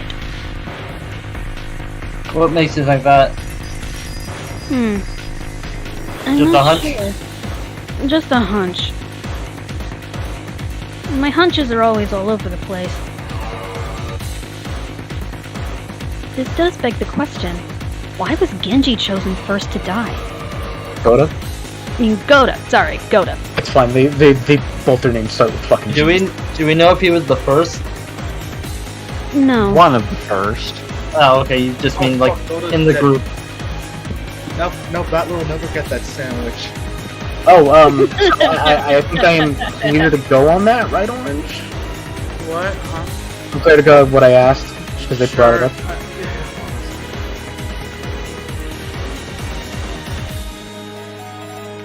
Well, take a look at the people who were killed. Kraus, Rudolph, Kyrie, Rosa, Goda, and Shannon. We can go ahead and say that Shannon doesn't deserve this, but could have died because she saw Beatrice. Meaning she saw something she wasn't supposed to see. Kraus is already a terrible person, and we've already seen that he's committed a lot of crimes just to go ahead and do what he does. Rosa was committing child abuse on Maria earlier. She was harming Beatrice's messenger. Rudolph is Rudolph. And with that trial in America, it's obvious he's not exactly the best person. With Kyrie, it could be that she has something else going on underlying her, or some other kind of dark secret that we don't know about. Watch it, we were dealing with some deadly sins again. Possibly. Alright. Alright, so it's been like 3 hours. I'm getting kind of tired. I appreciate the theorizing. That's all I had to say. So, we're gonna wrap it up for right now. Thank you if you come to the stream and are new. Thank you very much for coming. Nice to following us on the endeavors. Have a good night, everybody. Good night, everyone. Of course. Yes,